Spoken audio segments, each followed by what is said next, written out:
Folks, Black Star Network is. Hold no punch I'm real revolutionary right now. Support this man, Black media. He makes sure that our stories are told.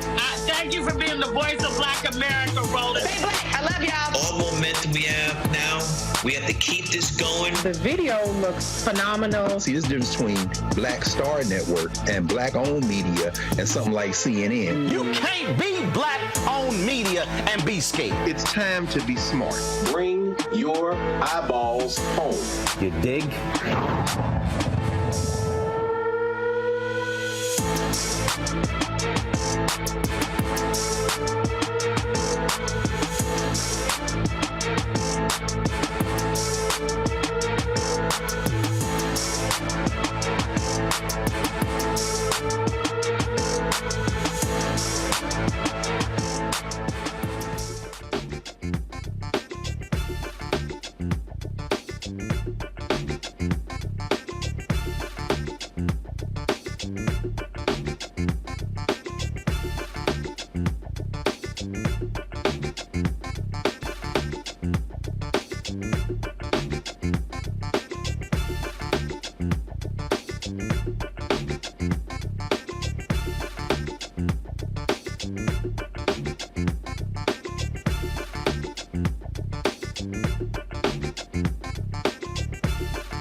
Today is Monday, July 17, 2023. Coming up on Roland Martin Unfiltered, streaming live on the Black Star Network.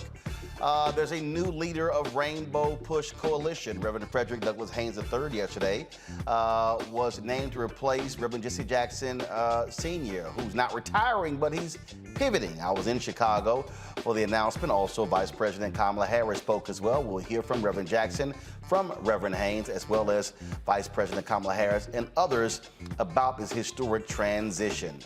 I've been telling y'all what's going to happen if Donald Trump gets back into the Oval Office. The New York Times has a report laying out how they want to greatly expand presidential powers and literally destroy this country. Hashtag we tried to tell you. Tried to tell you, y'all. Also, a shocking move by the Texas A&M University Board of Regents left renowned journalist Kathleen McElroy without a job because of concern about her past work on race and diversity. Today, we'll talk with a Texas state representative working to address the issue. Yeah, Yeah, we'll talk about that, y'all. Of course, more drama there when it comes to race and equity. And also an update on the missing Alabama woman, Carly Russell. She returned home safe and sound after being missing for 2 days. We share the details about her return, that some are asking questions, what happened? Recent studies show that skin cancer is the most common type in the United States, but racial disparities in the outcomes are prevalent. We'll talk to a family medicine specialist about that. It is time to bring the funk. I'm Roland Martin Unfiltered on the Black Star Network. Let's go. He's got it. Whatever the best, he's on it. Whatever it is, he's got the scoop, the fact, the fine. And when it breaks, he's right on time and it's rolling. Best believe he's knowing. Putting it down from sports to news to politics. With entertainment just for kicks, he's rolling. It's on go, roll, roll, y'all. It's Roland Martin, yeah. Rolling with Roland now. He's funk, he's fresh, he's real, the best, you know he's Roland Martin now.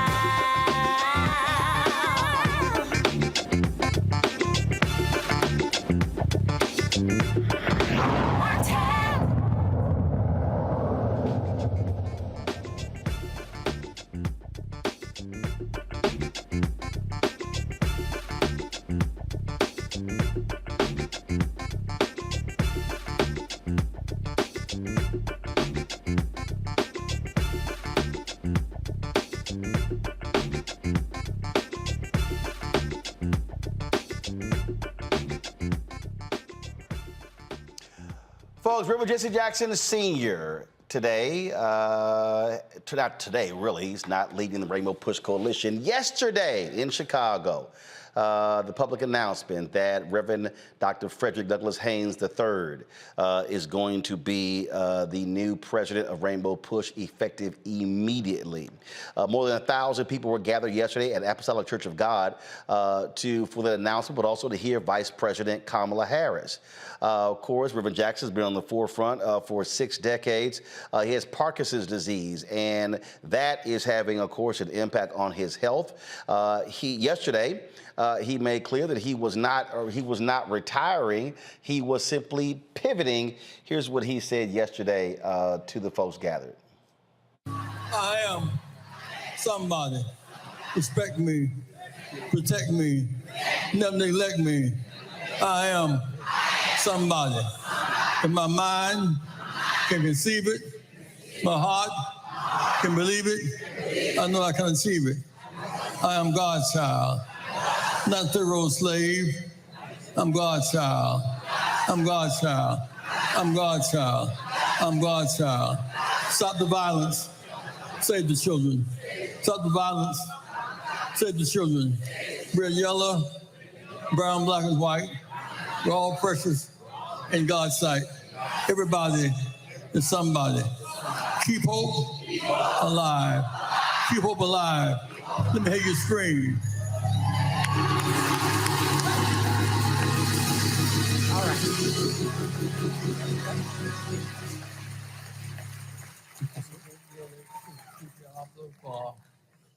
Kind of generous remarks. Please be seated today, if you will. With Byron Brady, with whom I've grown up with, friends with his father and his mother, to a great church and made it even greater.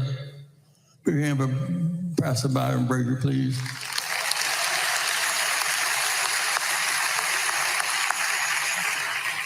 Man who's been on my side for 62 years now since we were both children. Jackie, please stand, my wife, Jackie.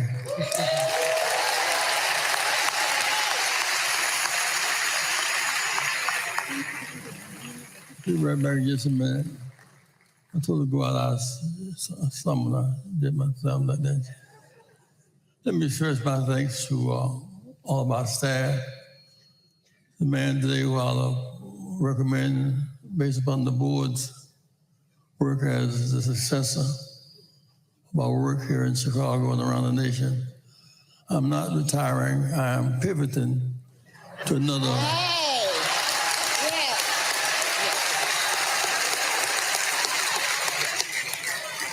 Another platform. I want to teach in the university teach young seminaries and preachers how to fight for social justice. Yes. A bomb fell in Tulsa, Oklahoma, and killed, blew up Black Wall Street, and the ministers there regret it, but don't know how to fight it. Bishop Brazier at TW told us how to fight. We should carry on the fight tradition of Bishop Brazier. Big hand for Bishop Brazier, please.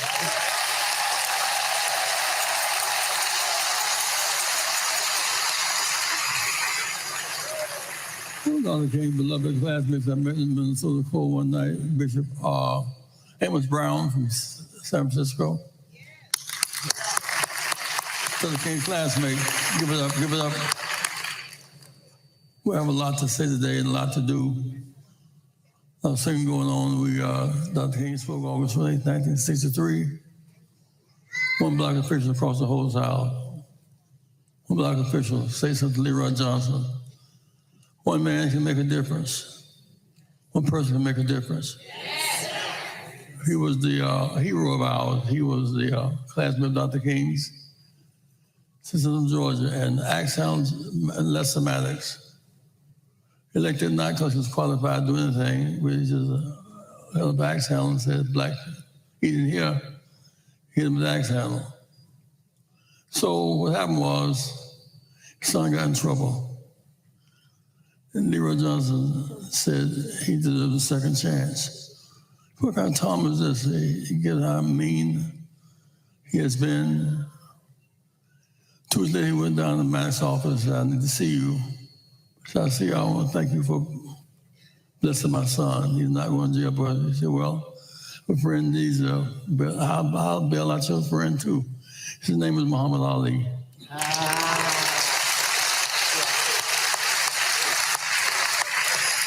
He said, well, if I do that, I'll get in trouble with the Klan.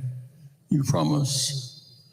I got in trouble with a lot of people, and I bailed you out, your son out too. Next day, he said, well, I changed my mind. Klan stood up for me. So Governor Sanders filed a lawsuit. He got back in the ring because one man tore the whole Klan. One light in darkness means so much. My light in darkness was Jackie, stand up Jackie again.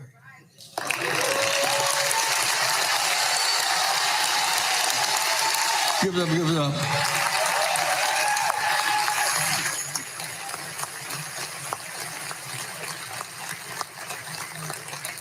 Went to Cuba first, went to Palestine first, Arafat first. He's been a lot of firsts in my life.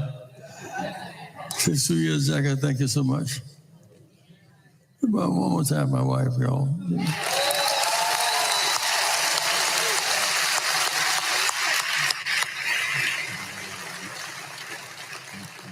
My people, we need healing today. I've been so ugly, so violent. If my people will call by my name, will humble themselves and pray. Seek my face. Turn their wicked ways. Right, right.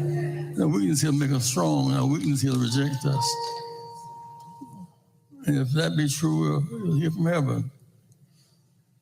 Oh, heal our land. Be healing today. Repeat it, my people. If my people call by my name, humble themselves and pray.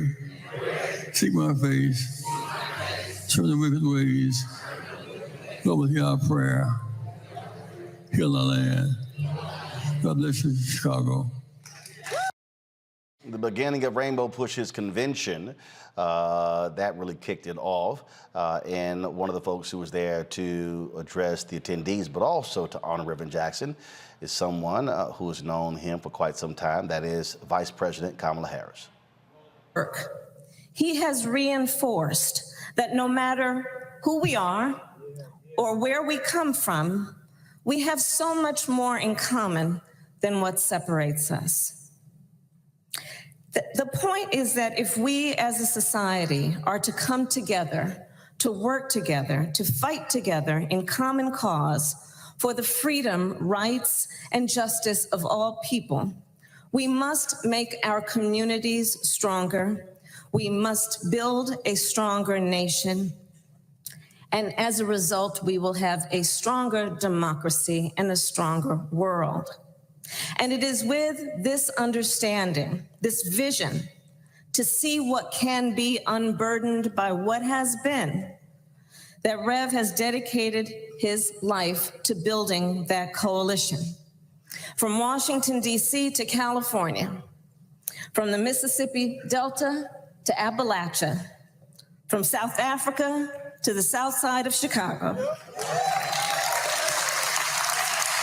He has and continues to bring together people of all backgrounds, Black Americans, Asian Americans, Latino Americans, farmers, LGBTQ plus Americans, Native Americans, women, labor, union members, people with disabilities, our young leaders, and people around the world. That has been the work of Reverend Jesse Jackson. And early on, just think about it. Early on, he even had the audacity to name this coalition the National Rainbow Coalition. Think about that. He defined the rainbow. He was one of the first to define the rainbow. A coalition to push the values of democracy and liberty and equality and justice, not from the top down, but from the bottom up and the outside in. He has built coalitions that expanded who has a voice and a seat at the table. And in so doing, he has expanded our democracy, the democracy of our nation.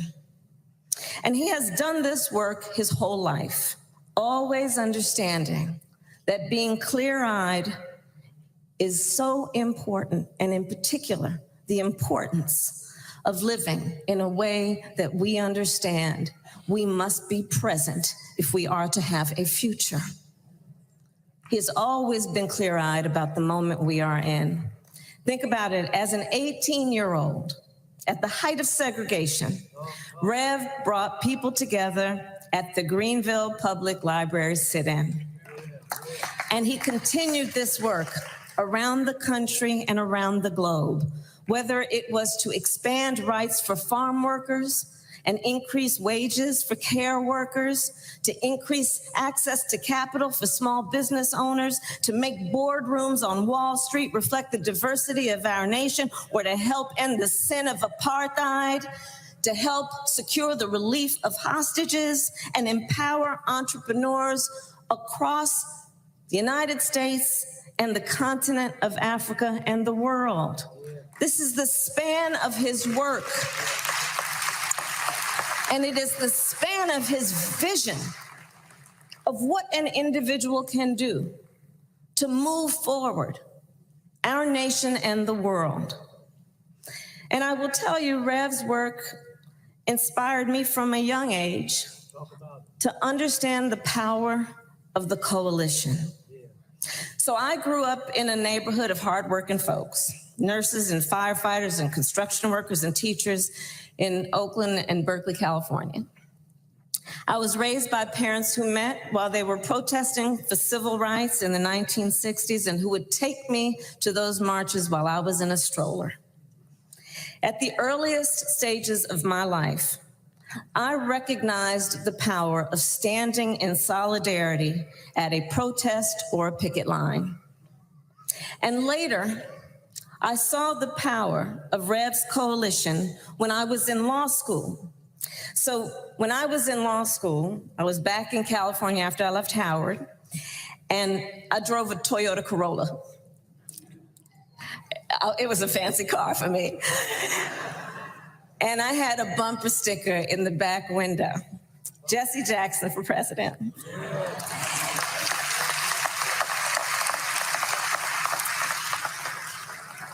And so I would drive back and forth from Oakland, where I lived, to San Francisco, where I went to school. And I would drive across the Bay Bridge, if anybody knows the Bay Area.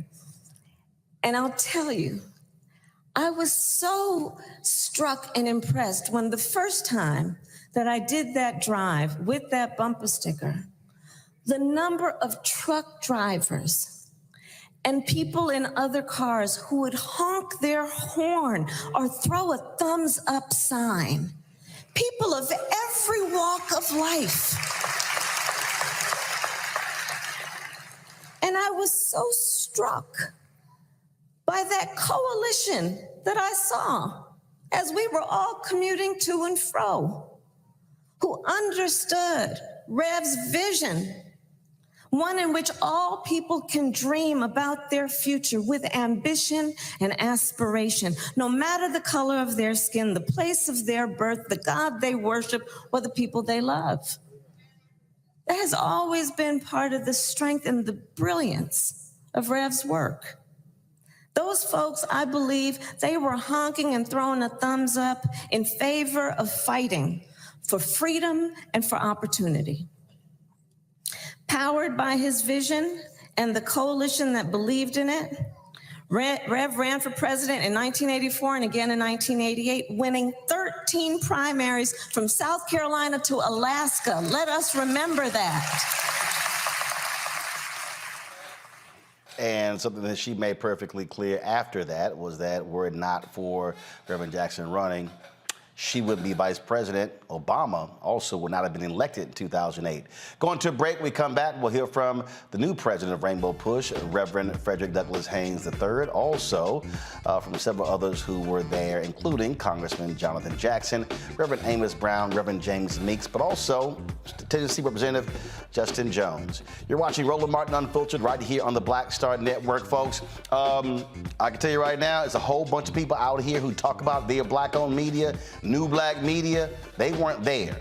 And so this is why it's important for you to support us in what we do, because we cover the news that matters to us. Download our Black Star Network app, Apple phone, Android phone, Apple TV, Android TV, Roku, Amazon Fire TV, Xbox One, Samsung Smart TV.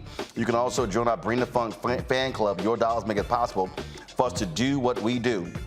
And so please do so, folks, by supporting us, by sending your check and money orders to P.O. Box 57196, Washington, D.C., 20037-0196. Cash App, $RM Unfiltered. PayPal is R Martin Unfiltered. Venmo is RM Unfiltered. Zelle, Roland at RolandSMartin.com, Roland at RolandMartinUnfiltered.com. And of course, you can also watch us, folks, on Amazon News. Amazon News. So if you go to Amazon Fire, just pull up Amazon News. You can watch our 24-hour streaming channel. We're also now on the Plex streaming fast channel. So if you go to Plex, simply search for Black Star Network. Look us under Live TV, News, and Opinion. And be sure to get, of course, a copy of my book, White Fear, How the Browning of America is Making White Folks Lose Their Minds, available at bookstores nationwide. We'll be right back.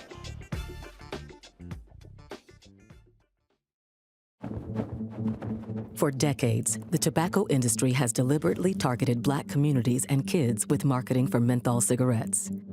It's had a devastating impact on Black health. Tobacco use claims 45,000 Black lives every year. It's the #1 cause of preventable death. In the 1950s, less than 10% of Black smokers used menthol cigarettes. Today, it's 85%. Menthol cools and numbs the throat, making it easier for kids to start smoking. Menthol also increases addiction, making it harder for smokers to quit. Menthol cigarettes are a big reason why Black Americans have a harder time quitting smoking and die at higher rates from smoking-related diseases like cancer, heart disease, and stroke. It's time to stop Big Tobacco from profiting off Black lives.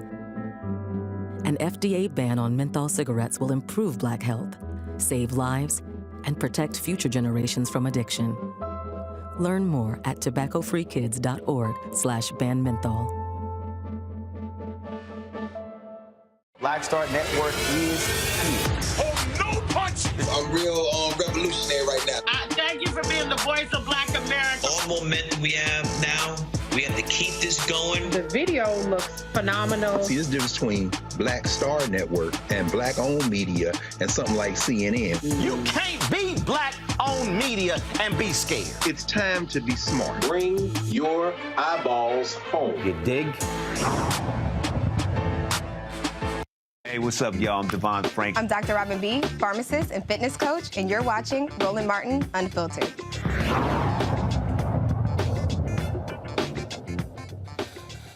So, folks, as a part of yesterday's events was the first time the public heard from Reverend Frederick Douglass Haynes III as the new president of Rainbow Push Coalition. Here's some of his remarks. The Reverend Jesse Lewis Jackson Sr. I stand here on his shoulders because no one with sense would try to stand in his shoes. His shoes are too large. They've taken us so far from the streets of Greenville, South Carolina, to the south side of Chicago, to the road to Damascus, to the cold mountains of Russia, to those who were struggling and suffering in Armenia. He's been right there, speaking truth to power, empowering the powerless. His shoes are quite large. And so, Reverend Jackson, thank you for where your shoes have taken us. Thank you that your shoes have injected in the veins of a people who have suffered from what Frantz Fanon called systemic negation. And yet you dare to tell us that we are somebody. And as you gave us a sense of somebodyness, you also gave us the power to declare, respect me, protect me, never ever neglect me, because I am somebody. I am God's child. Thank you, Reverend Jackson, because your shoes have gone there. Your shoes have taken us there. But not only have your shoes taken us spaces reminding us that we are somebody, but thank you that in 1984 and 1988, you dared to have a nation that had too much death dealing, a nation that had so many of us in despair because of the pushback against the progress of the civil rights movement. And yet you took the baton of freedom fighting from the hand of the drum major for justice, Martin Luther King Jr., and you dared to say to a nation, go ahead and keep hope alive. And so because of you, hope has been kept alive. We thank you, Reverend Jackson, because you have brilliantly continued the prophetic tradition of reuniting in holy wedlock Jesus and justice. He recognized, Reverend Jackson does, that our Jesus was born homeless in Bethlehem. Our Jesus had to deal with a death sentence of genocide through public policy. Our Jesus found himself going from Bethlehem to the hood in Nazareth, where he was able to hide there in North Africa. Our Jesus found himself then growing up in Nazareth that was so hood that somebody said, can any good thing come out of Nazareth? And if NWA was rapping in the days of Jesus, they would have dropped an album entitled Straight Out of Nazareth. Our Jesus gave free health care to those with pre-existing conditions. Our Jesus took a 2-piece and 5 biscuits and gave food to those who were food insecure. Our Jesus led a march on Washington. We like to call it a Palm Sunday processional. No, it was a march. It was a demonstration against the Roman occupation and oppression. And our Jesus, when the crowd told the kids to chill out and quit making noise, Jesus said, no, the only way to get attention of the power structure is to make some noise. And Jesus made noise until he was lynched on a cross on Calvary. And when he got lynched on a cross on Calvary, the good news is, y'all know I'm a Baptist preacher, Dr. Brazier, so I got to go there early Sunday morning. God raised him from the dead, and the brilliant theologian Jürgen Moltmann says that the resurrection is a protest symbol. So every time we celebrate the resurrection of Jesus, it's a symbol of protest. And what Reverend Jackson did was say, faith without works is dead. It's not enough to shout in church on Sunday. You've got to hit the streets during the week. You've got to speak truth to power in the corporate suites. Thank you, Reverend Jackson, for reuniting Jesus with justice. But not only that, thank you so much, Reverend Jackson, because we find ourselves sadly in a day where the courts are doing everything in their power to remind us that everything legal ain't necessarily just. Yes, what has been passed by the Supreme Court is now law. It is legal, but we all know that everything that's been legal has not been just. Slavery was legal, but God knows it wasn't just. Jim and Jane Crow apartheid was legal, but God knows it was not just. Banning affirmative action may be legal, but God knows it is not just. But I'm glad I'm standing on the shoulders of a Jesse Jackson who says when they ban affirmative action, we've still got action that is affirmative. Our action that is affirmative can push this administration to expand a Supreme Court that is not normal. Yes, we have our own affirmative action, and that is we can register and vote, mobilize our vote, get out the vote, and then turn them out. In the name of Parliament Funkadelic, we're going to turn this mother out because we've got action that is affirmative, even though you tried to ban affirmative action. Yes, I'm simply trying to say thank you, Reverend Jackson. You've shown us how to do it. I guess I'll quit with this, and that is all of us know. And if you don't know, now you know that Reverend Jesse Jackson in 1988 saw during the Democratic primary that there was something unjust about the fact that he had received these votes but was not receiving representation.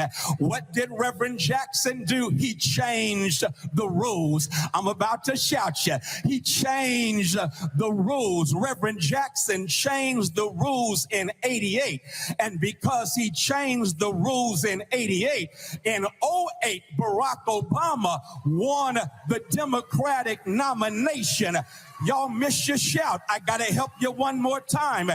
Because he changed the rules in 88, he opened up a door of possibilities in 2008. If we are going to honor the legacy of Jesse Jackson, stand on his shoulders, y'all. It's rule changing time.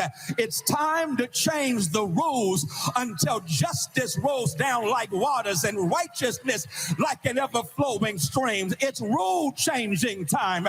We've got to change the rules until structures and systems of injustice are brought down. It's rule-changing time, because if we change the rules, we will get rid of economic exploitation.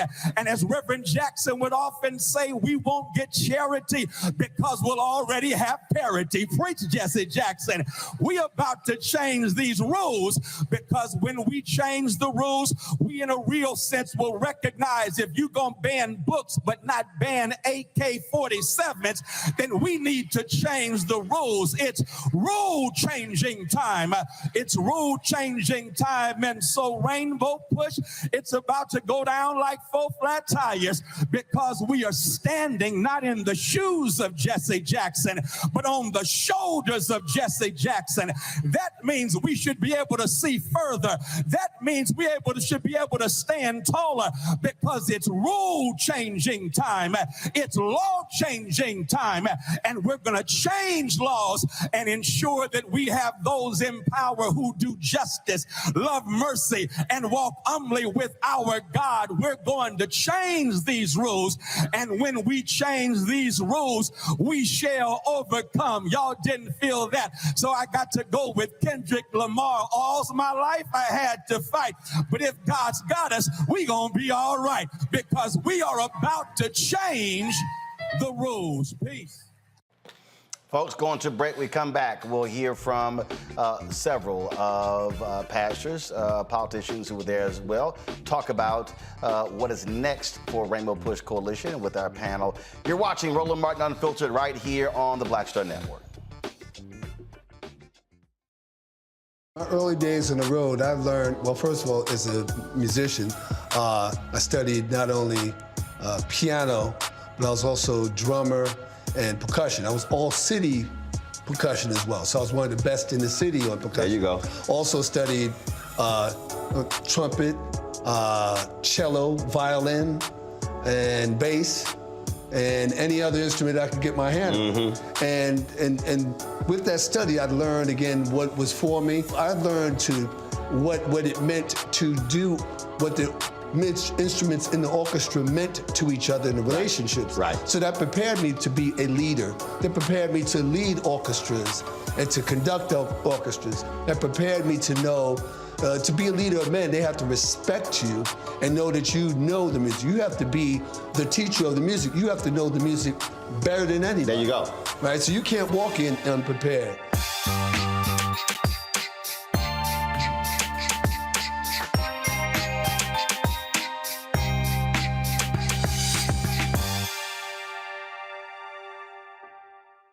Hatred on the streets, a horrific scene, a white nationalist rally that descended into deadly violence. White people are losing their damn minds. As an angry pro-Trump mob storms the U.S. Capitol, we're about to see the rise of what I call white minority resistance. We have seen white folks in this country who simply cannot tolerate black folks voting. I think what we're seeing is the inevitable result of violent denial. This is part of American history. Every time that people of color have made progress, whether real or symbolic, there has been what Carol Anderson at Emory University calls white rage as a backlash. This is the rise of the Proud Boys and the Boogaloo Boys. America, there's going to be more of this. Here's all the Proud Boys, guys. This country is getting increasingly racist in its behaviors and its attitudes because of the fear of white people. The fear that they're taking our jobs, they're taking our resources, they're taking our women. This is white fear.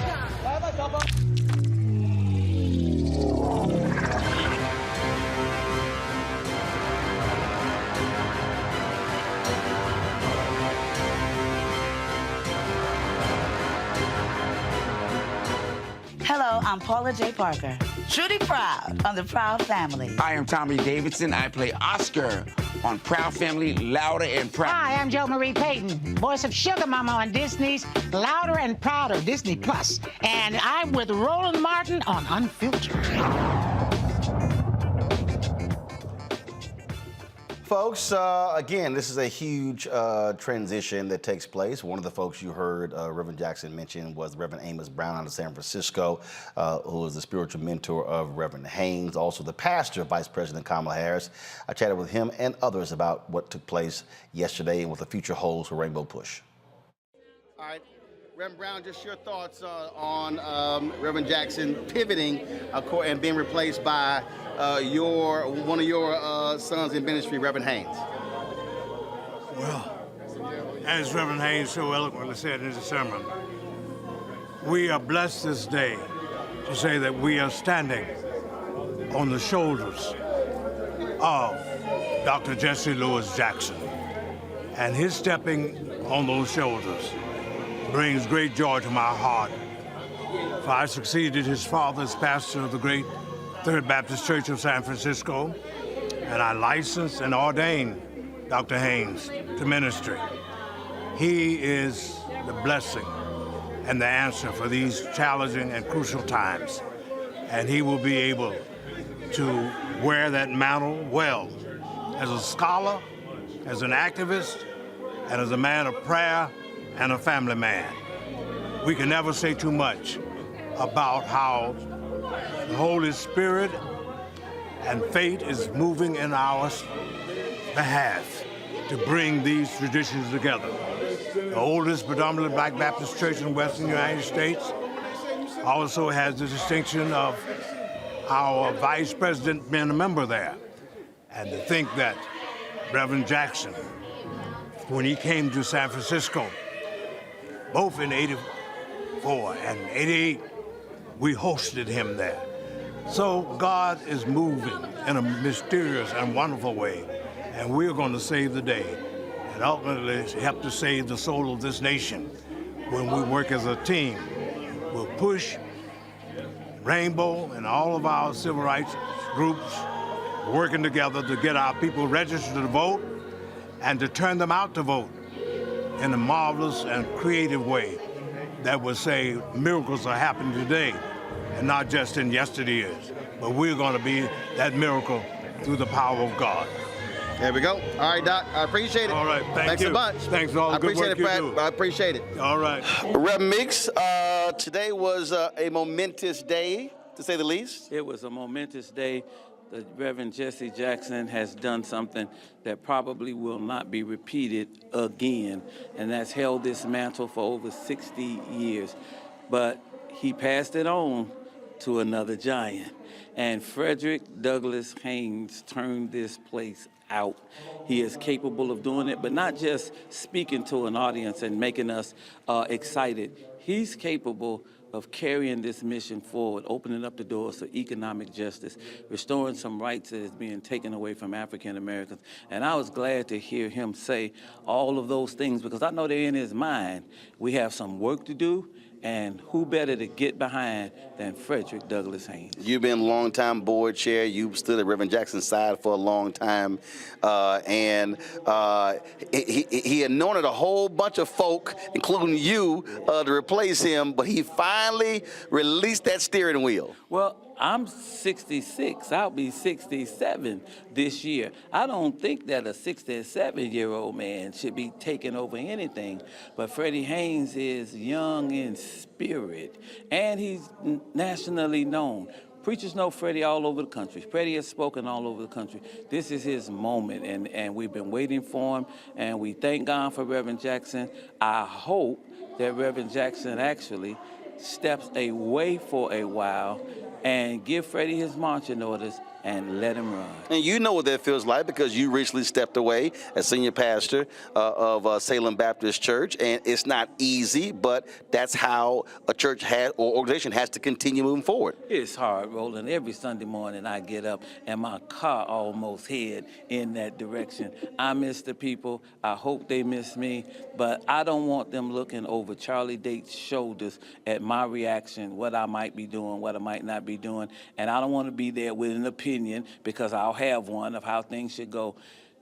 When a person comes in to lead, they should be given that opportunity to lead. And congratulations to you on Roland Martin Unfiltered and all the work that you've done, and all the followers that you've accumulated. I'm glad Freddie gave you that shout out, because you are our media, and we need you. I appreciate it. Always good to see you. All right, one of my former pastors, and Freddie was my former pastor as well, so good company. All right, we love you. I appreciate you so much. it. All right. Appreciate it. Good seeing you, babe.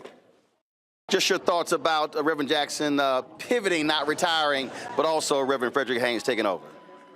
I just think it's so important that we, as this rising generation involved in this ongoing civil rights movement, recognize our elders, those elders who opened doors. As the youngest black state representative in Tennessee, I would not be here without the courage, the conviction, the trailblazing of Reverend Jesse Jackson. And we just know that he's pivoting, but we know you can never retire from a lifetime of a legacy of liberation, of the work continues. And we know that we're at a time where in states like mine, they're trying to bring us back in history. And so we know it's so crucial that we're connected intergenerationally, that we build this rainbow coalition across this nation and challenge white supremacy, challenge the extremists like Trump and DeSantis and governability of Tennessee, and stand up to say that it's our time now to continue to keep hope alive in this time and era. All right, appreciate it. Thank you. All right, good seeing you. Good to see Appreciate it. All right, folks, here with Congressman Jonathan Jackson. This obviously a momentous day. Your dad said he's not retiring, he's pivoting. Yes, Dad. You know, he's a minister and he's also a civil rights worker, activist. Two professions you don't retire from. So it's a calling from God, it's a commitment, and he's going to stay on there so long as God gives him breath to breathe and energy. So the fight is on. He wished he could do more, but with what he has, he's never giving up. And he's been a long-distance runner since 1961, since he was arrested for going to an all-whites high school, that something was ignited in his soul from the church about human dignity. and he's always upheld those virtues to make America better. And so I'm so proud of him. One of the things that is important, and I talk about this all the time, is transitions are important. And I believe one of the greatest failures in many of our churches and organizations is that we build things, but we don't prepare them for the next generation. And so talk about why the transition, why that is so important to tap the next leader, the next generation. Well, I would also add to that, the attacks on us are ferocious and they are relentless. And so many organizations try to. It's very difficult. The attacks on our citizenship are unprecedented, and they don't stop after every consecutive generation. Here we have a Supreme Court on June 29th of 2023 that cited the 14th Amendment and its race consciousness on having equal protection under the law for all citizens. They went back to 1868. Here we've had in attendance today Vice President Kamala Harris, who has now 31 times had to cast a deciding vote as her role as the President of the United States Senate. That hasn't been done since 1822. I mean, almost 190 years ago. We're living in unprecedented times. And they attacked Harvard University, founded in 1636, and the University of North Carolina, founded in 1789. It is hard to sustain these organizations. But the hope that we have to have is it's those beneficiaries, mostly in large part our community that's in business, that have finished school, that have military careers. This is our class of people that has to be engaged in the fight for social justice. They're attacking the head of our community. Those that are calling themselves middle class that don't want to be poor, the attack is on. Affirmative action in Gorsuch's dependent will not be narrowly defined. He wants race consciousness and employment and contracts, university hiring across the board eliminated. Who does that affect? That's us, but also white women. And we need them to stand up. Yes, sir. 100%. They've been the greatest beneficiary, no doubt. Right. Always good to see you, man. Great to see you, and I thank you for coming out. Thank Appreciate you for your friendship and your support, and love your journalism. I watch you. All right, folks, in the next hour, we're going to hear from Reverend Frederick Haynes III, my interview with him. Let's go to our panel right now. Dr. Julianne Malveaux, Dean of College of Ethnic Studies out of Los Angeles. She was there yesterday on the Rainbow Push board, so she knows all of this well, and she can give us some insight into why Pastor Haynes was chosen. Randy Bryant, she, of course, is the DEI disruptor, out here making all her corporate people all upset. Makongo Dabinga, professorial lecturer, School of International Service, American University. Glad to have all three of you here. So, Julianne, again, you've seen this from the inside. Why is Haynes the best choice to lead Rainbow Push today? Roland, literally right next door, I'm here at the University of Chicago, where we're having a sports and education banquet in about an hour. And right next door, folks are meeting, and Freddie is in the room, Reverend Haynes is in the room, talking about next steps. The fact is that not only is Reverend Haynes, who is a homeboy, Amos Brown, Reverend Brown you had on, that was, San Francisco Third Baptist Church, and I'm a native San Franciscan. Reverend Brown has been all that. Freddie's dad was all that. And Freddie, of course, is all that. He's not just an excellent and outstanding orator, but he has connections to churches all over the country. And that's what is really important. Next door, Gigi Dixon from Wells Fargo is sitting, not Wells Fargo, I'm sorry, I got the bank wrong, Wachovia, is sitting with our team talking about how we pivot from this moment of transition to the organization building. Reverend Haynes is more than capable of doing that work. I mean, and he has the unanimous support of the board. There are 4 boards. I'm the president of Push Excel, which is an education arm, but we also have Citizens Education Fund. We have People United that Yusuf Jackson leads. And so we literally, the board is unanimous. There was not even, when Freddie's name came up, there wasn't even a question. That was like it. He really can do the work. He's got the energy, the enthusiasm, but even more than that, the passion for social and economic justice, which is what we're all really talking about. Reverend Jackson has served his whole life, really, since he was 18 years old, trying to go to that library where they wouldn't let him in. But he served more than 5 decades, and that's what people are talking about now. What's next? Freddie had the metaphor right.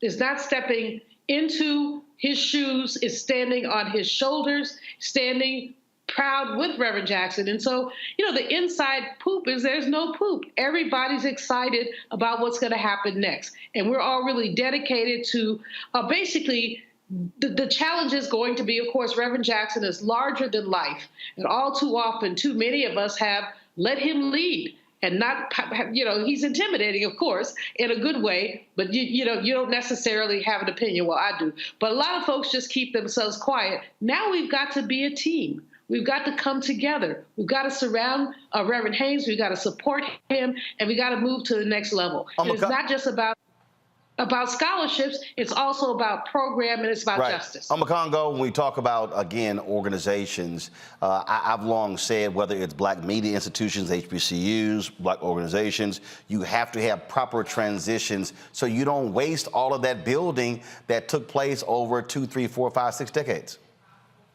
And it's frustrating. We see it happen time and again where people are put in situations where they have to basically reinvent the wheel. So with Reverend Jackson stepping aside in this particular role, to be able to stay there as an elder, to provide the guidance for the new leadership is very powerful. And I got to say, I'm really inspired by this transition because growing up, honestly, many people like my generation, youth generation, started to feel like the Black church and other groups weren't really paying attention to us. And so when I hear, this new leadership speaking to the youth, being able to quote the hip hop, but also the scripture, and also talk about the history, this is the new leadership that we need for the fight that we are in right now. Somebody who can be part of that multinational, multiracial coalition that's really going to be engaged in the fight. And so when you see Representative Justin there as well, this is just the best time, and I think that this speaks to Reverend Jackson's brilliance, as he's been brilliant throughout the whole time, to see that I can put this, this new face can come with the energy and the support, as Dr. Malveaux was talking about, from everybody to get out there in the fight, and I can still be here as the elder, because that disconnect between the elders and the younger generations is where we have floundered sometimes. And so I'm very excited to see what's to come, and wishing the Jackson family all the best in this new role that he's stepping into. Economics, that really was one of the messages there, Randy. And when you look at what's happening with corporations stepping away from DEI, look, that's going to be the next fight. These Republican attorney generals sending that letter to 100 corporations, challenging them. And so it is about civil rights, not necessarily civil rights. Absolutely right. And that's what I was just so excited listening to the speeches, just as our brother just said, that they are looking at what's happening right now. They are paying attention to our needs right now and speaking to this generation, because that's who's going to be affected by what's happening and what's going on. So yes, we have to look at how these changes are going to affect money. And so that will also speak to everyone. I believe that oftentimes we've gotten separated from the church. A lot of younger folks did get separated from the church. So you have to speak to the issues that are going to affect them. Hold tight 1 second, folks. And we talk about, again, how we're impacted economically. We'll talk next about the continuing drama at Texas A&M over the total mistreatment of a black professor. We'll talk to State Representative Ron Reynolds, who leads the Black Caucus there in Texas. Also, we'll talk about Ben Crump signing on as a lawyer for several Northwestern football players, alleging racist treatment and hazing that led to the ouster of the football coach there. We'll talk about Alabama. Also, why the racists in Alabama refusing to draw a second black district even after the courts ordered them to. That and lots more we'll cover right here on Roland Martin Unfiltered on the Black Star Network. When you talk about blackness and what happens in black culture, we're about covering these things that matter to us, speaking to our issues and concerns. This is a genuine people-powered movement. There's a lot of stuff that we're not getting. You get it, and you spread the word. We wish to plead our own cause too long have others spoken for us. We cannot tell our own story if we can't pay for it. This is about covering us. Invest in black-owned media. Your dollars matter. We don't have to keep asking them to cover our stuff. So please support us in what we do, folks. We want to hit 2,000 people, $50 this month, raise $100,000. We're behind $100,000, so we want to hit that. Y'all money makes this possible. Check some money orders. Go to P.O. Box 57196, Washington, D.C. 20037-0196. The Cash App is $RM Unfiltered. PayPal is R Martin Unfiltered. Venmo is RM Unfiltered. Zelle is Roland at RolandSMartin.com. Coming up next on The Frequency, right here on the Black Star Network, Shanita Hubbard. We're talking about the ride or die chick. We're breaking it down. The stereotype of the strong black woman. Some of us are operating with it as if it's a badge of honor. Like you even hear black women like aspiring to be this ride or die chick, aspiring to be this strong black woman trope at their own expense. Next on The Frequency, right here on the Black Star Network. Hey, what's up, y'all? I'm Devon Franklin. It is always a pleasure to be in the house. You are watching Roland Martin Unfiltered. Stay right here.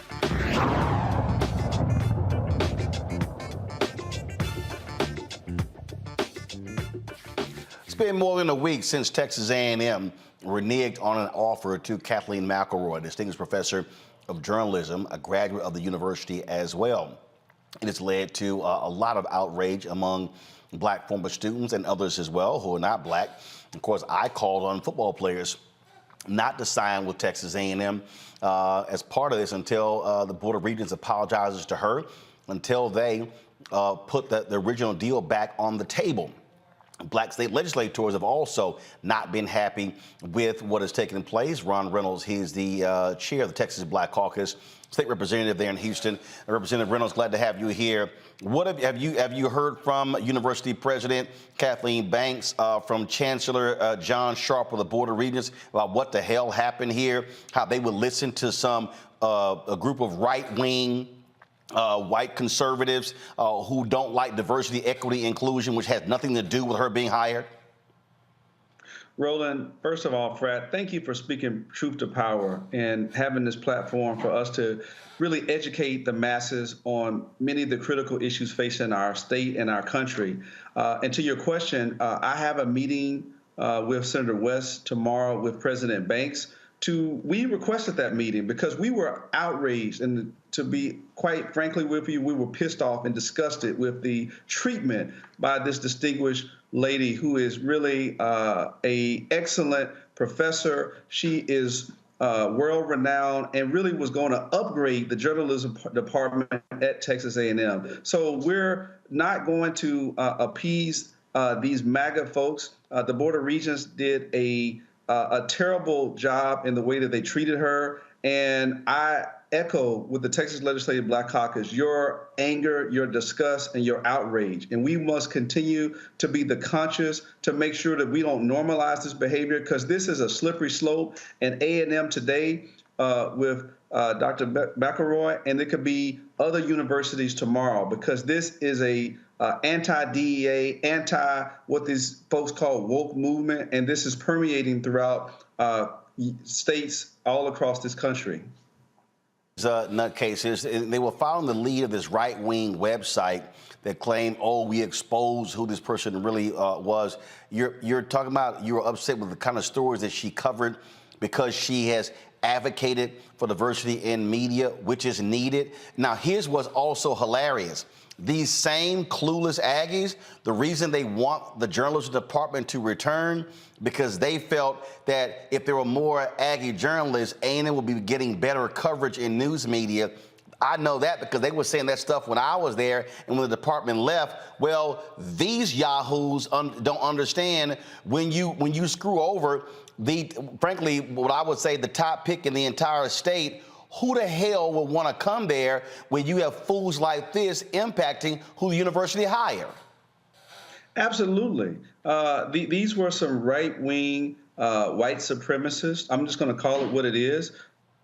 That's what they promulgated. There was no merit to the arguments that they made. Diversity is our strength. And this professor wasn't some militant Black Panther Party activist. You know, I mean, she wasn't that. Even if she was very qualified, but that's not who she was. She spoke and covered certain issues that were factually relevant. There are many disparities. So are you saying that anybody who covered disparities shouldn't be hired?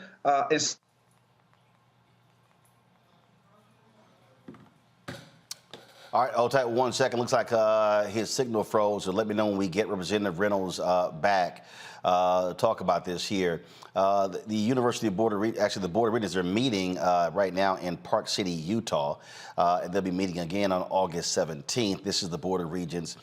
They're the ones who played a huge role in this and has raised lots of questions regarding the leadership. Do we have Representative Reynolds back? Okay, we got you back, Representative Reynolds. Go ahead and finish your comment. Oh, okay. How's that? We got you. Go ahead, Representative Reynolds. Go ahead. Yeah, Roland, I'm saying that shame on this Board of Regents for embracing this nonsense. We see it permeating throughout the country with Senator Tuberville. We've seen it on the floor of the United States Congress from a U.S. congressman referring to blacks as colored people. And now we see the Board of Regents acquiescing some right-wing MAGA white supremacists. This is not the most diverse state in the country. Texas has more African Americans than any other place. A&M should be ashamed. They owe this professor an apology. And I call on black athletes, just as you stated, just like Gary Bledsoe from the Texas State NAACP, to think about going to institutions like Texas A&M. Think about, they want us on their fields, running touchdowns, and on a basketball court, slamming basketballs, and on a track and field fields.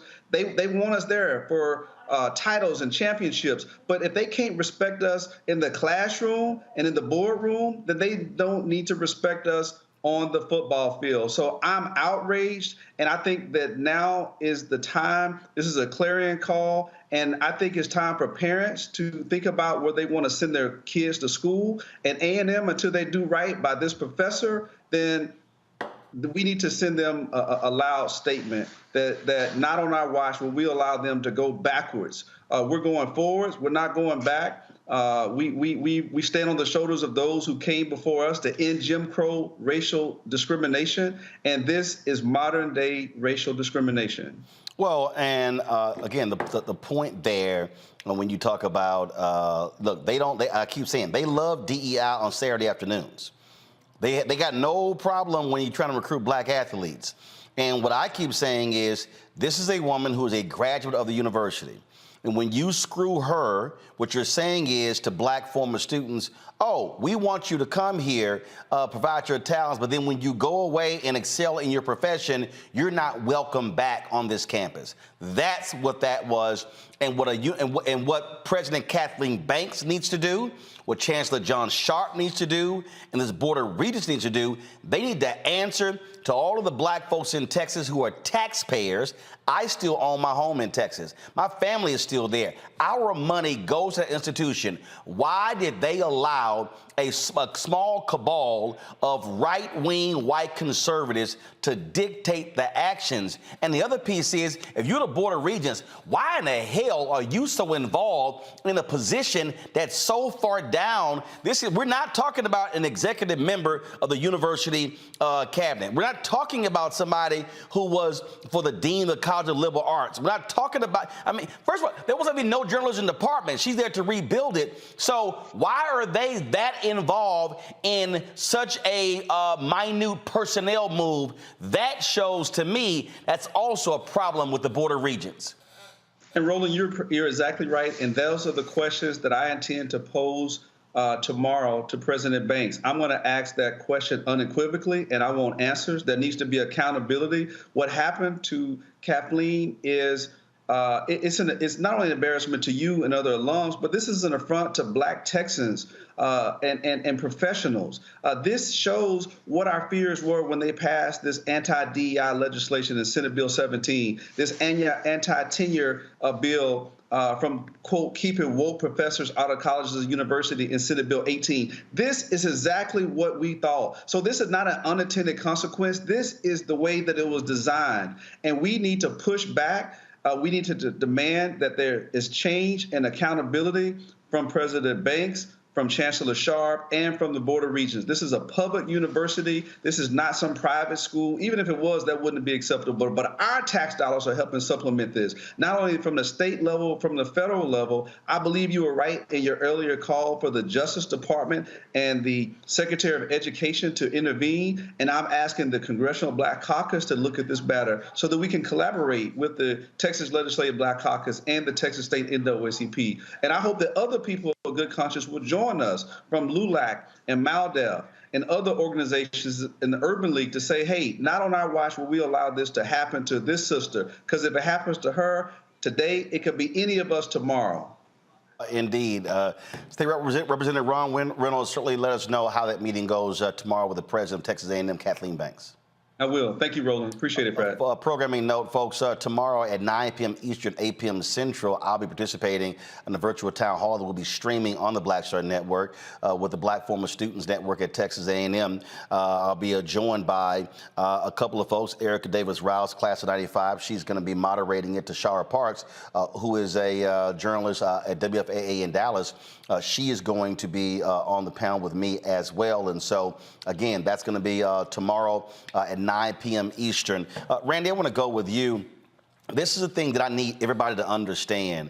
And I had some fools on my Instagram page, one person in particular, who had the audacity to tell me, why are you putting this on the young athletes? You know, this might be their only opportunity. First of all, clearly this woman couldn't read. If you are a 4- or 5-star athlete, trust me, you're not just being recruited by Texas A&M. We know as a fact, when the football players at the University of Missouri, when they threatened to walk, the president got fired, other folks got ran out, applications to the school dropped, donations dropped, and Missouri had a huge problem. We just saw what happened in Northwestern, where the players alleged hazing and racism. They fired longtime successful head coach Pat Fitzgerald. We also have seen what happened in Mississippi when the star running back for Ole Miss threatened he may not play if that Confederate emblem stayed on that state flag. That flag was gone in a week. And so I need people today. I need people today to understand that black people have used all of our weapons to change things in this country. I remember doing an interview with the Syracuse football team when they also boycotted and walked at Syracuse. And for the same black people today who are so weak and timid, who are saying, oh my goodness, why are you saying that? If it was not the use of the children in Birmingham, Birmingham would not have fallen. It was when James Bevel was teaching those children, and when they went out on those streets and were attacked by fire hoses and dogs, then the whole country said, oh my goodness, we can change something. But it's too many weak people who go, oh no, you shouldn't ask that of the athletes. We've got to use all of our weapons to attack the grandchildren of Jim Crow. Absolutely right. Absolutely right. We have to realize the power we have, and we have to get creative. I saw your call to the athletes, and I was so impressed when the courts have now stripped us of what we rightfully should be having, because DEI was there to help fix a problem, because we were not getting admitted into colleges. We were not getting roles in colleges. It was there to fix an existing problem. And now that the courts have taken that tool from us, we have got to unite and use the power we have. Each man for himself will not work.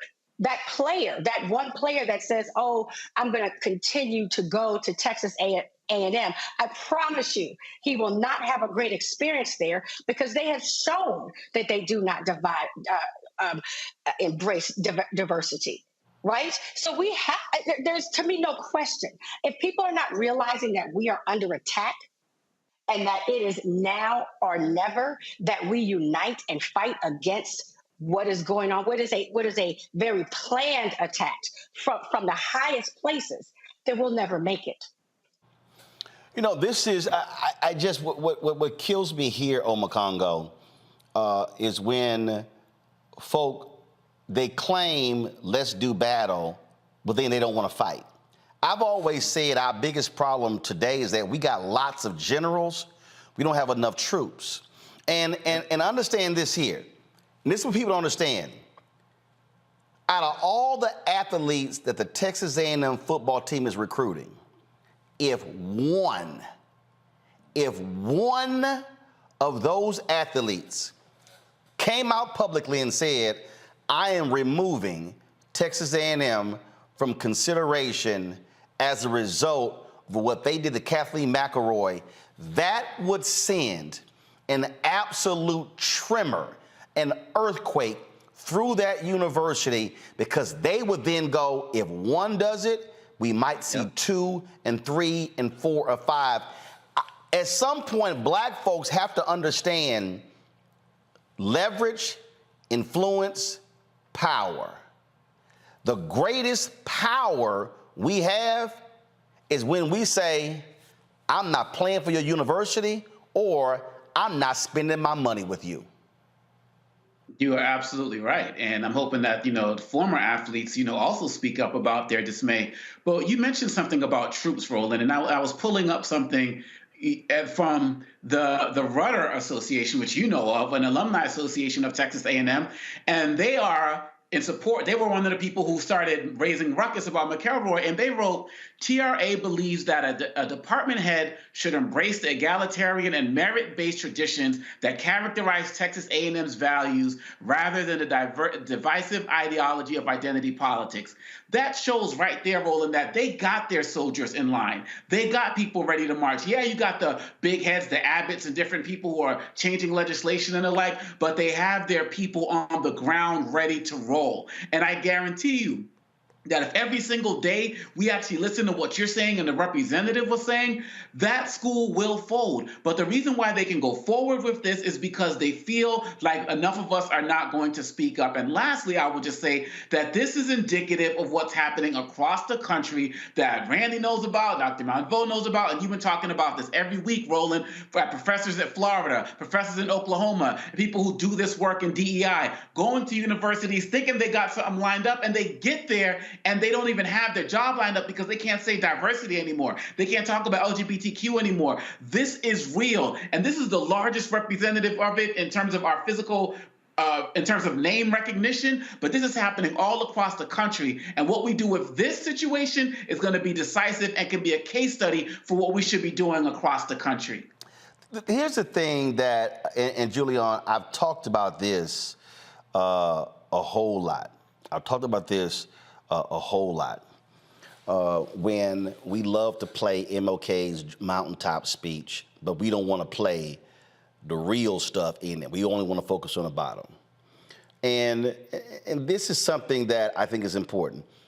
MLK said, now let me say as I move to my conclusion that we've got to give ourselves to this struggle until the end. First, what that means is you can't say, hey man, y'all fight the good fight, but I'm busy. He says, nothing would be more tragic than to stop at this point in Memphis. We've got to see it through. And when we have our march, you need to be there. Be concerned about your brother. You may not be on strike, but either we go up together or we go down together. In the same speech, he talked about the Black collective. He said Black people economically are poor individually, but collectively represent one of the richest countries in the world. And too many people who are watching and listening don't seem to understand that when we move as a unit, when we move as a group, when we take D9, and when you take alphas and omegas and kappas and AKs and deltas and zetas and sigmas and iotas, and you take all of, when you're moving collectively, then folks like, oh, hell, look who's coming our way. But if it's one or two people, they can say, oh, yeah, we can ignore them.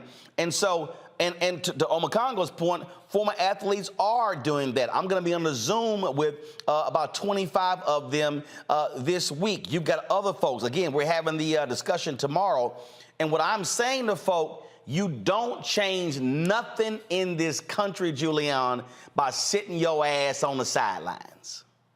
There you have it, Roland. We're sitting here, as I said, I'm sitting here with Reverend Jackson, with Rainbow Push, and what we're talking about is our collective power. This sister is so eminently qualified that it's not even funny. And one or two little loudmouths talking about her prior DEI work and her continuing work. They should not have a voice in this at all. This board, these are some picayune people who do not belong on a university board. I mean, what university board gets involved in the employment of one professor? As you said earlier, she's not a dean, she's not, in the executive cabinet. She's not EVP. She's a bloody professor.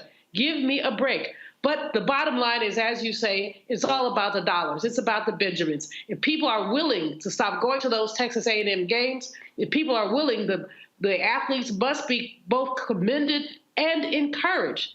Stay off that field. Say, we will not put up with this. Because when someone, a former New York Times editor, when somebody like that, they're raising questions about her because you don't like something she said or wrote, that's nonsense. We've all said or wrote something, but what she said or wrote has been consistent with the principles of social and economic justice. And so how dare these little piss-ants, yes, piss-ants, that's my grandmother used to call crazy people, how dare they start this, and how dare others follow through with it? How dare somebody get to your Instagram, wherever fools go, to say they have something to say. They don't have anything to say. They ought to be ashamed. Texas A&M ought to be apologizing to this sister like yesterday. Well, this is what I said. I said I will not represent this university in any capacity, help in any way, until they apologize to her, reinstate the original offer, 5-year contract with tenure, and also and agree to some other changes as well. Look, I had some folks in Miami who invited me to the game there, to be in their suite when Miami plays Texas A&M. That ain't happening. The folks in College Station will not see me at any games until they do something. Because again, I am not going to reward you with my presence and my dollars if you do that. That Texas A&M Journalism Ring of Honor Award that sat on my mantle, that's been removed. And so that's how I operate. And so folk need to understand, I will not be wearing any of their gear on my social media, doing any of those things. In the past, the women's basketball team, the men's basketball team, the football team, they've called me to speak to the teams, to also help in recruiting.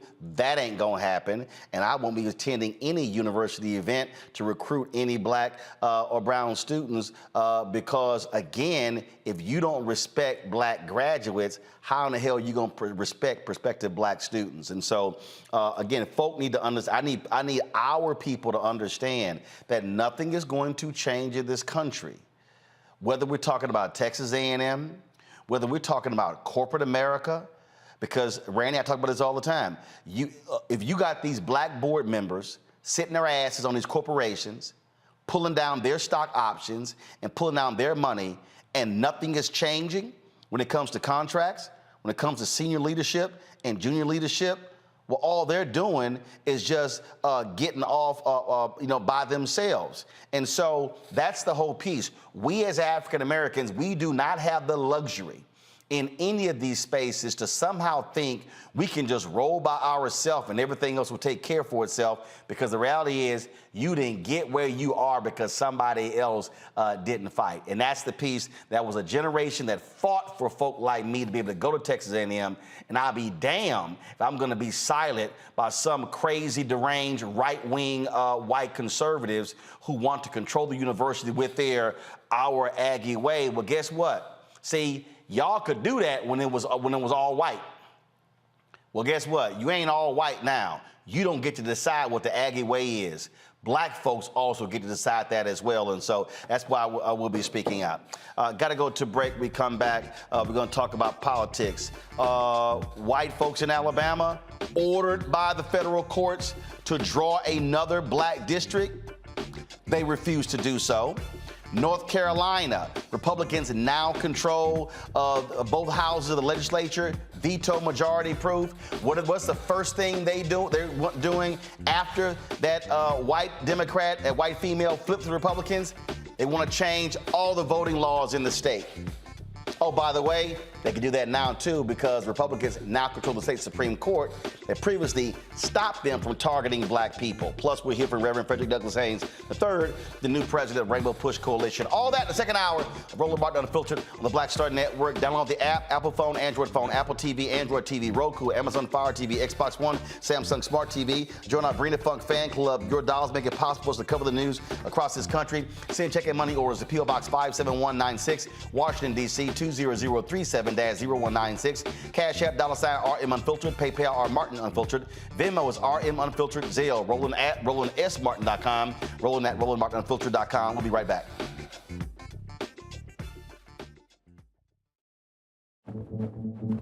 For decades, the tobacco industry has deliberately targeted black communities and kids with marketing for menthol cigarettes. It's had a devastating impact on black health. Tobacco use claims 45,000 black lives every year. It's the #1 cause of preventable death. In the 1950s, less than 10% of black smokers used menthol cigarettes. Today, it's 85%. Ban menthol cigarettes. Save lives. On the next Get Wealthy with me, Deborah Owens, America's Wealth Coach, Dexter Jenkins is a faith-based financial mentor with more than 20 years in the financial services industry. He's passionate about helping families build generational wealth. Even though I'm talking about things like prayer, I'm talking about things about reading the word, I'm talking about things like fellowship, I'm talking to members who are dealing with losing their houses, or I'm talking to members who, because of a lack of the handling their finances, they're working 2 and 3 jobs. And so what I'm finding is that they're not coming to church because they don't have a handle on their finances. We're talking how to get wealthy through faith and our finances on the next Get Wealthy, right here, only on Black Star Network. Bruce Smith, creator and executive producer of The Proud Family, Louder and Prouder, and you're watching Roland Martin Unfiltered.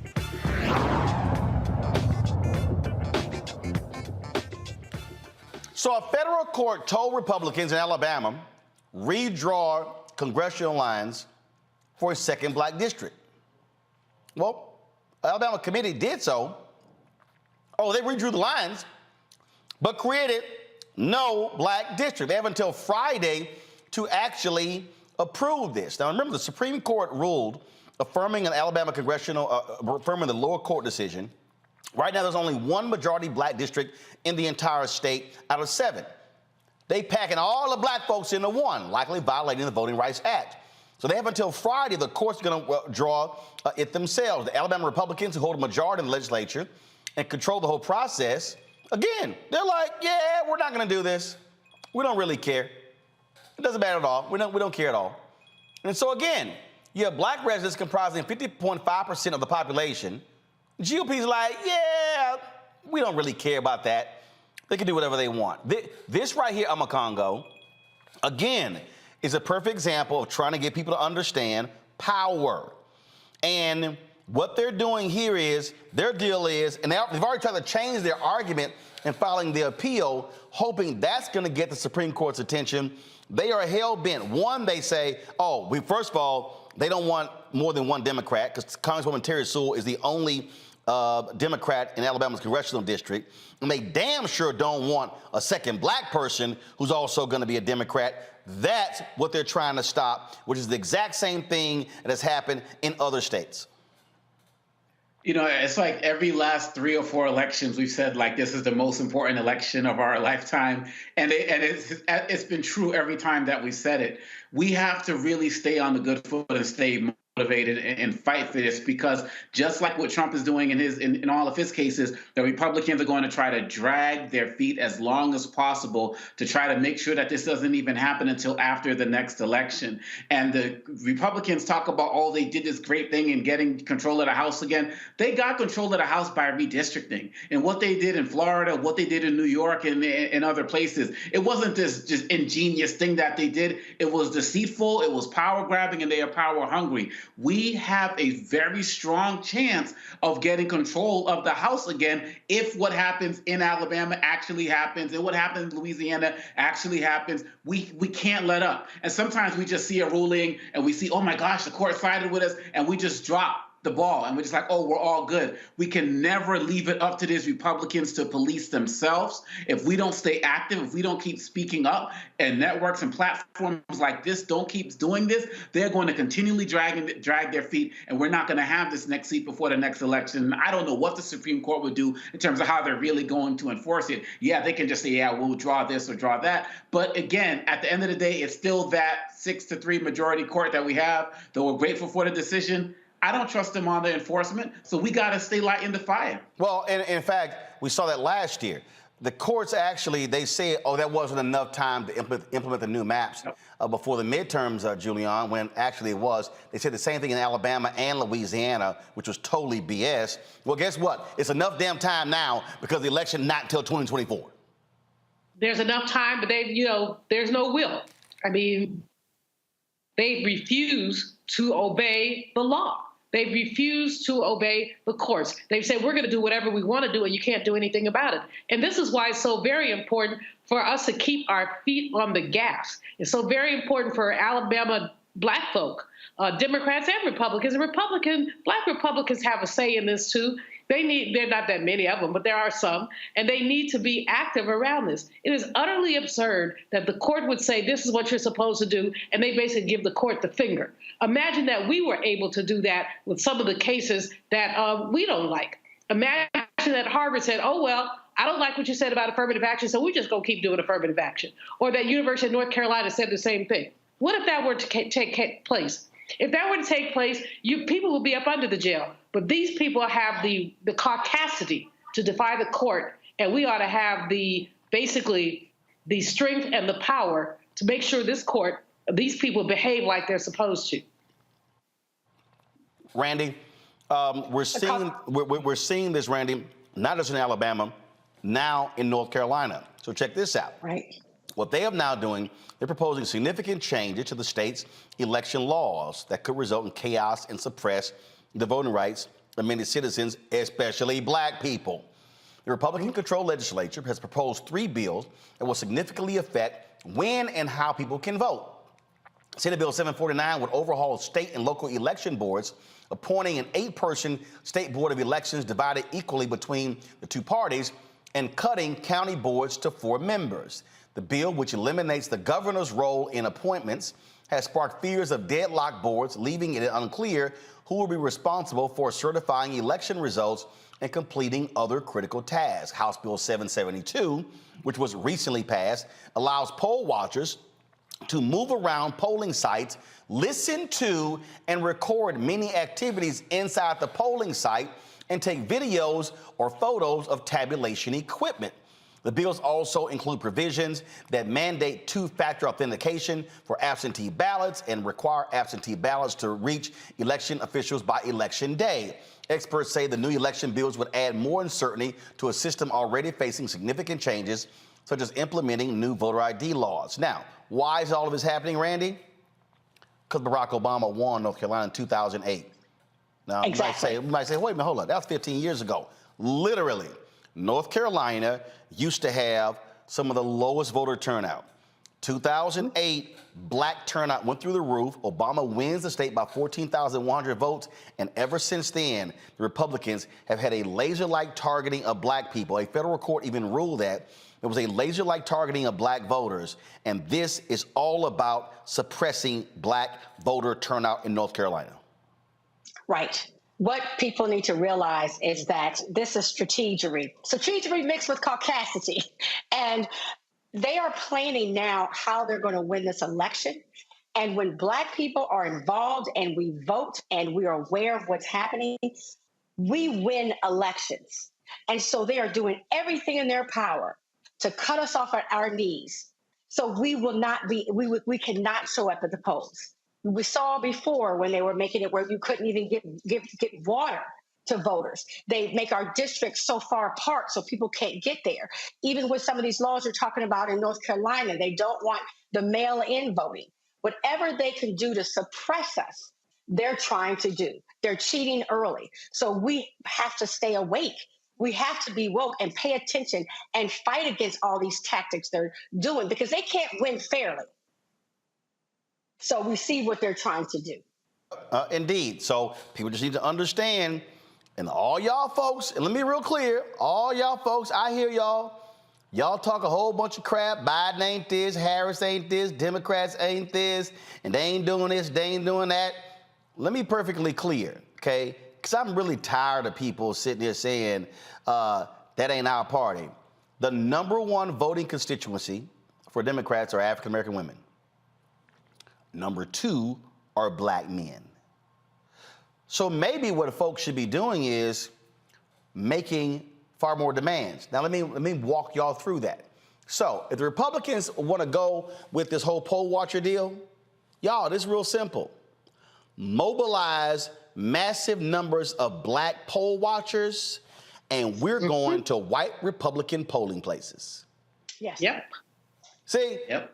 See, everybody listening, it's one thing to complain, but it's like, oh, so that's how y'all want to roll? Remember when Fox News freaked out when a couple of Black Panthers were at a polling location? Yeah. If y'all really want to go back, let's go back to the Black Panther Party of Lowndes County. Because that's actually how the Black Panther Party was created. It was a political party in Alabama. How about we say, fine, we gon' put together a group of 500 to 1,000 black poll watchers, and we're going to the whitest Republican polling locations, and we're going to stand there with our cameras. We're going to be watching and listening. Oh, they're going to change that law real quick. See, but as long as we are complaining about something and then not turning that thing around and then going at them, they're going to keep playing these games. And so I need also, the last point, all y'all who keep sitting out elections, you make this possible. When you do not vote, you make this possible. Now, I know there's somebody who's listening right now and they're saying, well, yeah, Roland, but the Republicans are gerrymandering. Those are state rep, state Senate, congressional seats. A U.S. Senate race can't be gerrymandered because it's statewide.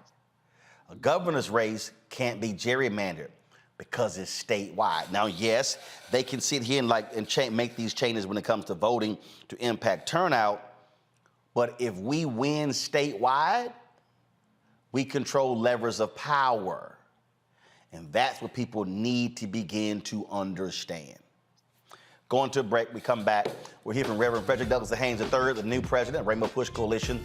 We also talk black folks in skin cancer.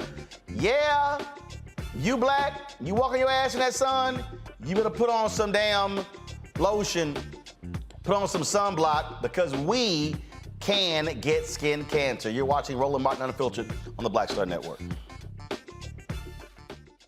On a next A Balanced Life with Dr. Jackie, we're talking all things mental health and how helping others can help you. We all have moments where we have struggles, and on this week's show, our guests demonstrate how helping others can also help you.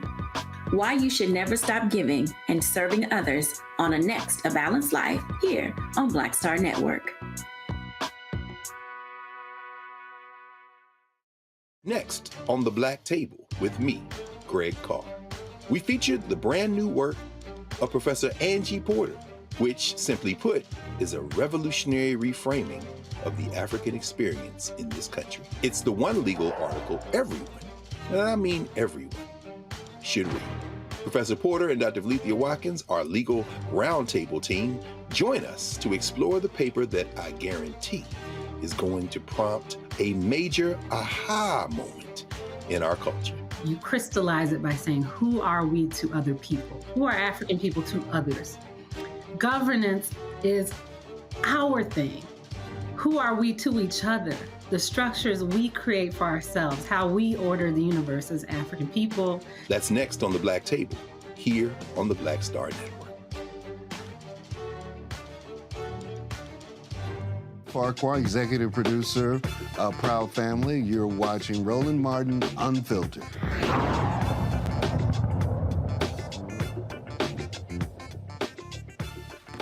All right, folks, earlier you heard yesterday's speech from Pastor Frederick Haynes III, the new, of course, leader of Rainbow Push Coalition. I caught up with him after he did that, and here is our Q&A. Fred, how you doing? A5. Yes, sir. Big day for you. Huge day again.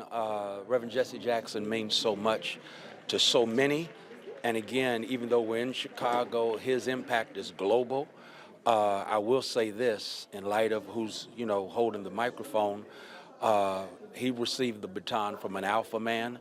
And so it's real interesting that he's passing the baton to an alpha man. So I'll give him credit for that. Well, he's always throwing his sign up when he sees me. He tells me, put that gang sign down. I was like, see, there you go again. There you go again. Right. One of the things that I talked to Jonathan about, and we don't see this a lot when it comes to black churches, black organizations, HBCUs, proper transitions. Yeah, and there is no success really without succession, and we haven't quite learned that as a people. And when you think about the fact that in the civil rights movement, there was never a real succession plan, let alone succession.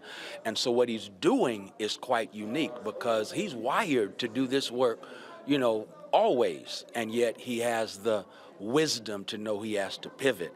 And so I salute him for that wisdom. I'll be counting on his wisdom and guidance going forward. But my thing is, when we do it like this, we get to stand on their shoulders as opposed to trying to fill their footsteps, because we can't do that. How did this come about? How long was it? When did y'all first have the conversation and that led to this? Roland, he approached me in 2019 at the NAACP convention, ironically, and said that he wanted me to, succeed him. And so I said, Rev, okay, let's have some conversations. And he wasn't ready. I don't know if I was ready. And so as time has gone by, I guess it was in April, he picked up the phone and said, I need you to come on, let's do it now.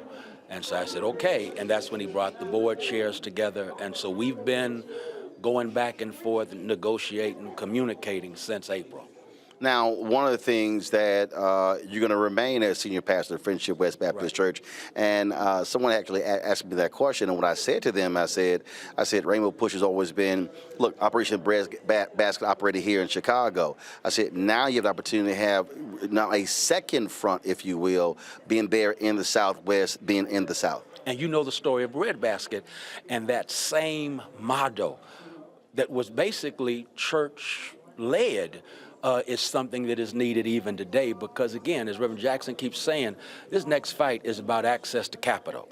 It's about civil rights. And so who has the most gathering of people on Sundays, of course, is the black church, collecting offering. And yet the question now is, will we move from, okay, pressing for civil rights, collecting offerings, to pressing for civil rights? And, the whole piece around economic injustice that Rainbow Push has been about has got to continue, and we've got to step that game up. So as far as I'm concerned, bringing it to Dallas and the South, because that's where the fight is right now. The fight is in the South.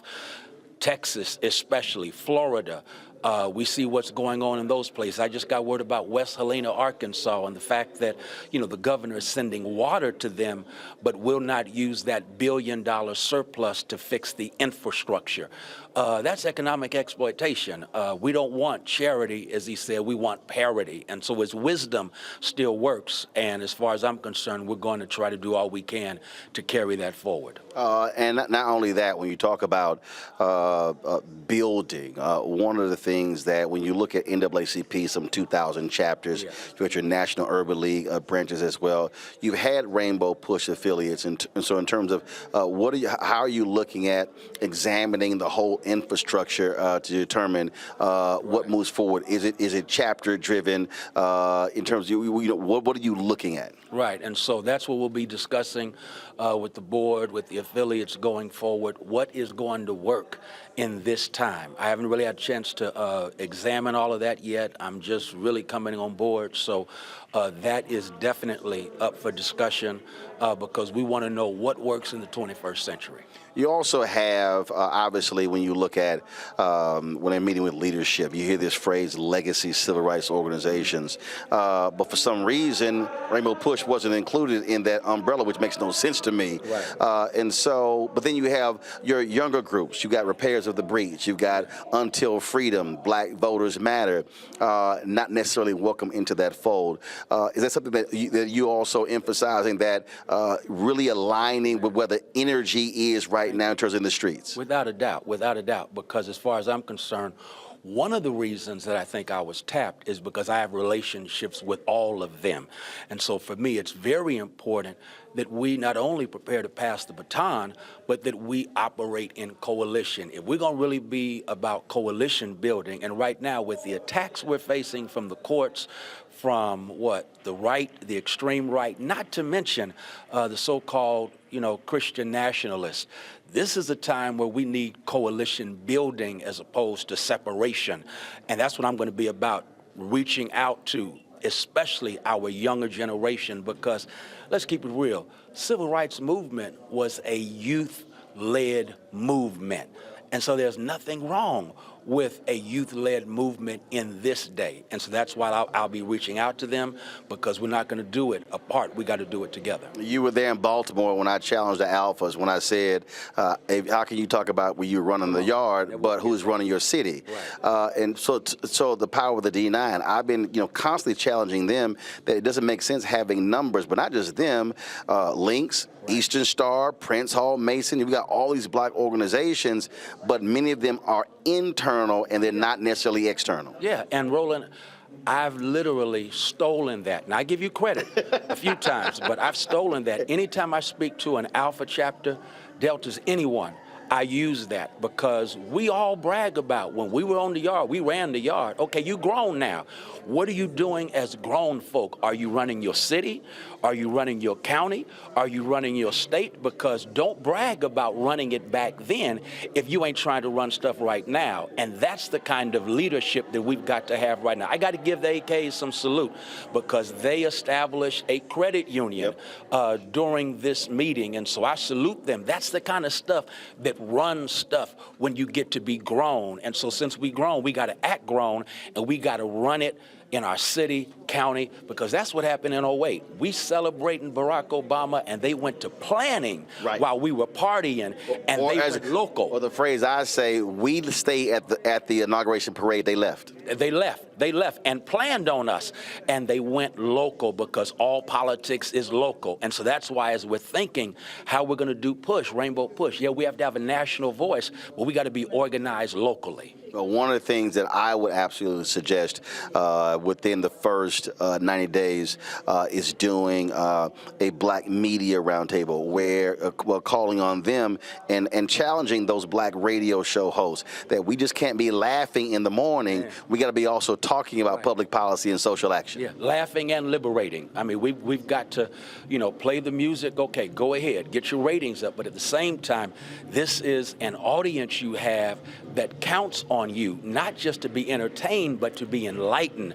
And the bottom line is, a lot of stuff in Texas, where I am, in Florida, they had these legislative sessions that just took place, and too many of our people don't know and won't know what happened until it hits them directly, because public policy has personal consequences, and black radio can help us to understand what's going on with public policy so that we can fight back, because right now we're not fighting back. Well, Reverend Jackson always would call me no matter what time of night.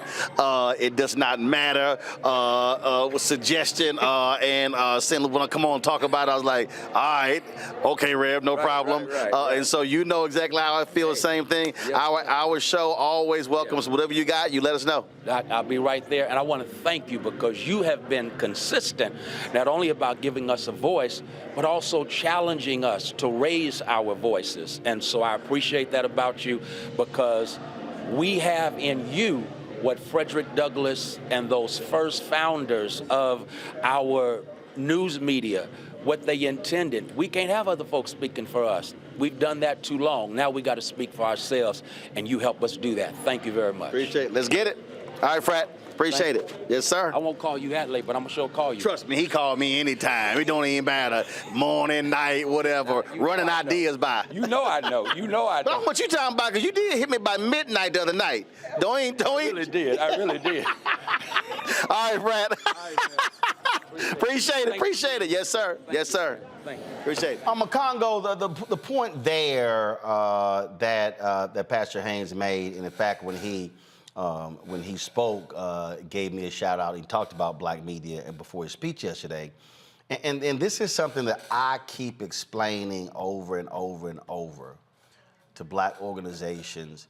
You could keep hoping and praying the New York Times and ABC and CNN is going to show up, but they're going to show up on big stuff. Yep. Yesterday, local media was there yesterday. You had cameras there. We live streamed it, but here's the deal. I didn't see MSNBC there. I didn't see CNN there. ABC, NBC, Fox News, we know they're not going to be there. But also, I didn't see any of the black media as well. I keep saying to people, if we do not have a robust black-owned media covering our stuff, then we do not have the ability to communicate to the masses. And that's one of the things you distinguish also is a difference between black-owned media and black-targeted media. And too many people see a black host on a network, on a show somewhere, and they feel like that is their black source for information. And they feel like, well, if I need to get real information, I'm going to get it here. No, this is the Black Star Network. And it was started for this particular, point. And you've always talked about the fact that you don't want to be the only one. You want to see more out there. People say, oh, Roland's just about himself. You've always talked about we need more of it. You're always talking about the federal government advertising budgets and how we're always getting the smallest percentage. Where are people going to get this information? Black and Missing every single night, talking about what's going on in our community. The section on melanoma that's coming later. If people don't realize now that we can't depend on these other media sources that have black faces but not black ownership, maybe some areas of leadership but not ownership, you're never going to be able to get the full story. And you're never going to be able to get it in a way that directly impacts our community. And so as Reverend Carr says, on the advertisement you have, you got to bring your eyeballs home, and you got to bring your dollars home. You got to bring your money home. Like you said, those silver rights. If we don't do this, if we don't talk about this beyond these 1 or 2 minute stories that we're going to see on these other networks, if they're going to cover these stories at all, and these 2-question interviews that they do with these people, whereas with a Black Star Network, you can go have a 5-minute interview that ends up going a half hour because we run it. If you're not going to get it with that program, you are going to continually be misled, or at the very least misinformed, or depending on the networks that you watch, disinformed. And you're going to end up being a problem for our community as opposed to the solution. Got to get with the program. See, Julian, the thing that a lot of people really do not understand, but how Reverend Jackson got the profile he did is because of John H. Johnson. Yeah, absolutely. When Reverend Jackson moved from South Carolina to Chicago, he had a letter in hand from the governor, I think it was from the governor of South Carolina, and it was basically introductory, for jobs. Well, Mayor Richard Daley, who ran the city, said, he could work as a toll booth operator. John H. Johnson put him to work selling subscriptions of Ebony and Jet. When Reverend Jackson then ascends, John H. Johnson makes it clear Reverend Jackson is in Jet every week. So what Reverend Jackson did was he built his foundation through black-owned media. He was in Jet every week. I remember going, I don't give a damn what Reverend Jackson was doing. He was somewhere in America. He was in Jet magazine every week. When I ran the Chicago Defender, it was funny because I saw it up close. So before I moved there, if you see Reverend on television and stuff, and you seeing him speaking, and you seeing him rhyming with his lines and stuff, Let me tell you what he would do, Julian. I'll be at my desk, the Chicago Defender. I'm not working on a story dealing with Rainbow Push or Reverend Jackson. He would just call me up and start talking about all sort of stuff, bouncing statements off of me. What do you think? What do you think? And then I'll be like, all right, Reverend, that sounds great. And then like a day later, I hear that in some speech. So basically, he was testing out lines and theories just by calling. And invariably what would happen is by him just picking the phone up and calling, he would say something that would turn into a story in the paper. He did this with daily papers. He did it with networks as well. He's always understood the role that media plays, but the one thing that he has never, ever neglected, Reverend Jackson has never, ever ignored Black-owned media. That was always first on his list. Not only Black-owned media, but Black folk in the media. When I was doing a weekly column for King Features, Reverend would call me any time of the day or night, literally, as you and Freddie talked about. And yeah, again, bouncing ideas, kind of dropping little pieces of wisdom. So every now and then he might say, you can quote me on that. I will never forget, this is pre all the electronic media we have now, he decided that we should stop doing Black and do African American.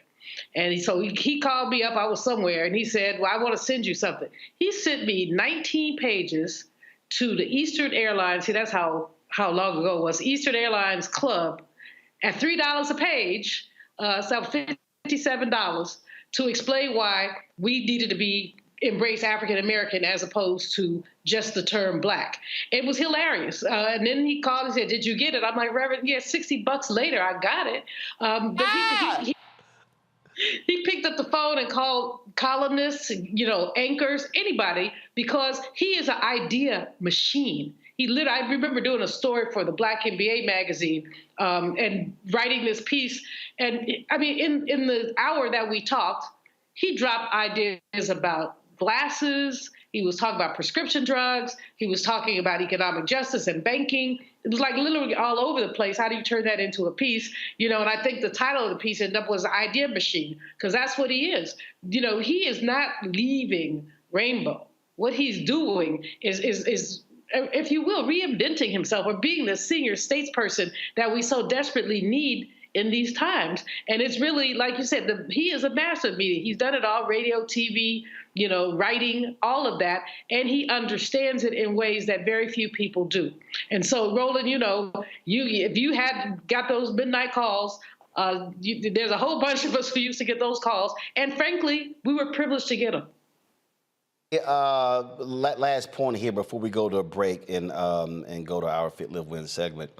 For people who are watching, again, it's getting people to understand you cannot have any movement. First of all, you cannot build a movement.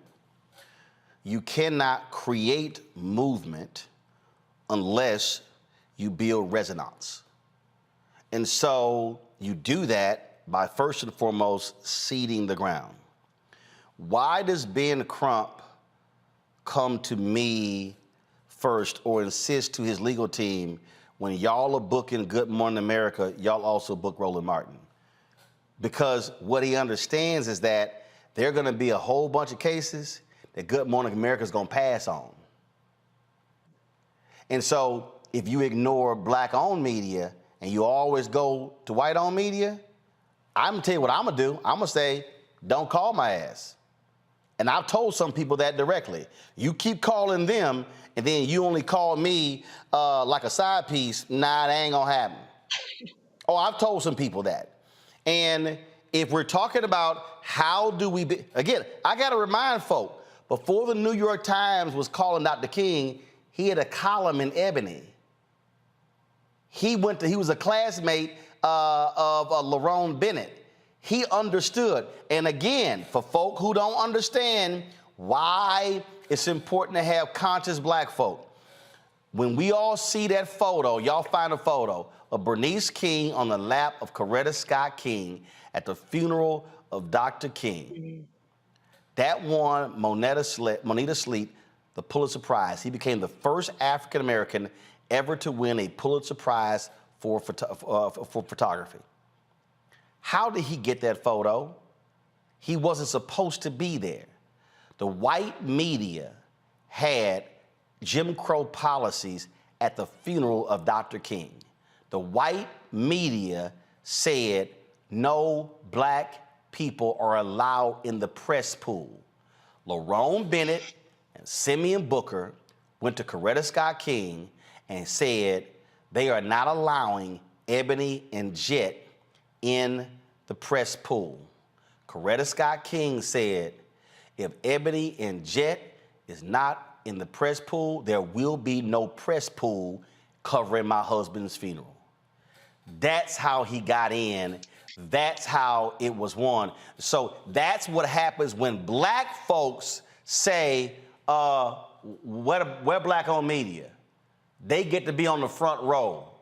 And that's, again, what people need. Yeah, go ahead. That's, again, what people need to understand why that won the Pulitzer Prize, because she said, if Ebony and Jet not in the press pool, ain't going to be a press pool. And so that's why it's important for civil rights groups and others to always respect black-owned media and include us on the front end, not just when they get in trouble. Randy, go ahead. Oh, I'm sorry. Absolutely. I mean, and you know, if we would pay attention to how much people are fighting against us being aware and knowledgeable, particularly of what's happening with us, within us, then if we paid attention to that, we would realize how important it is. And we are only getting this information, honestly, right now, Roland, mainly from you. We are getting the information so we know to act. So we are educated about what we should care about. And so it's absolutely vital right now. I mean, you are creating us a world that is more woke, and we need to be woke as much people don't want us to be. They'd like us to be asleep, not paying attention, and not creating any sort of change. But it's vital to our survival that we are aware and awake. So thank you for that. Folks, hold tight 1 second. When we come back, a critically important issue, melanoma, skin cancer. Yes, black people can get skin cancer.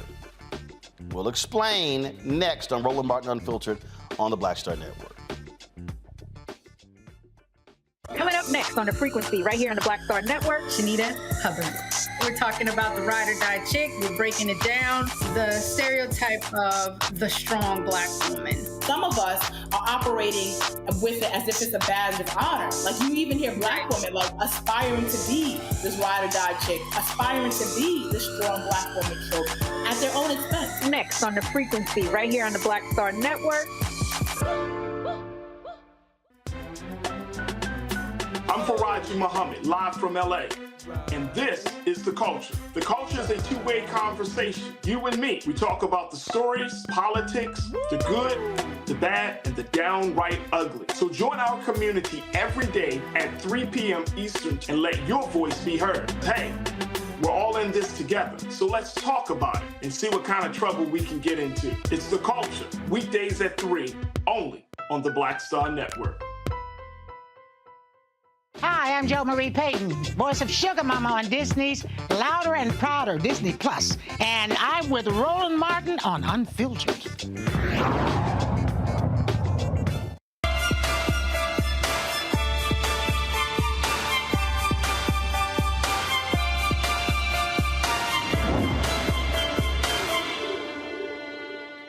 All right, folks, skin cancer is real. Now, what often happens is when we hear these stories about melanoma, we often think that largely affects white folks. Nope, black people can be affected by skin cancer as well. You've seen it. We go to the beach, we on the golf course, if we go, yeah, all right, well, we good. I ain't got to put on no sunscreen. Yes, you do. because we can be impacted as well. And so it's important for us to understand the realities of melanoma and how it also impacts us more than a lot of other people. We talked here from the Journal of the American Academy of Dermatology. Black men are 26% more likely to die from melanoma than white men. Nearly 50% of black men in the study were first diagnosed after the disease advanced to the late stages. Very similar when you talk about breast cancer. Joining us right now is family medicine specialist, Dr. Michael Bookhart, joining me from Jackson, Mississippi. Doc, glad to have you here. Again, what this sounds like is like everything else, okay? We get it less than somebody else, yet when we get it, because we find out late, more of us die and we die faster. That's right. Absolutely. And I appreciate you having me on, Brother Roland. And that's very interesting. I reviewed some of the articles on this and from the American Academy of Dermatology.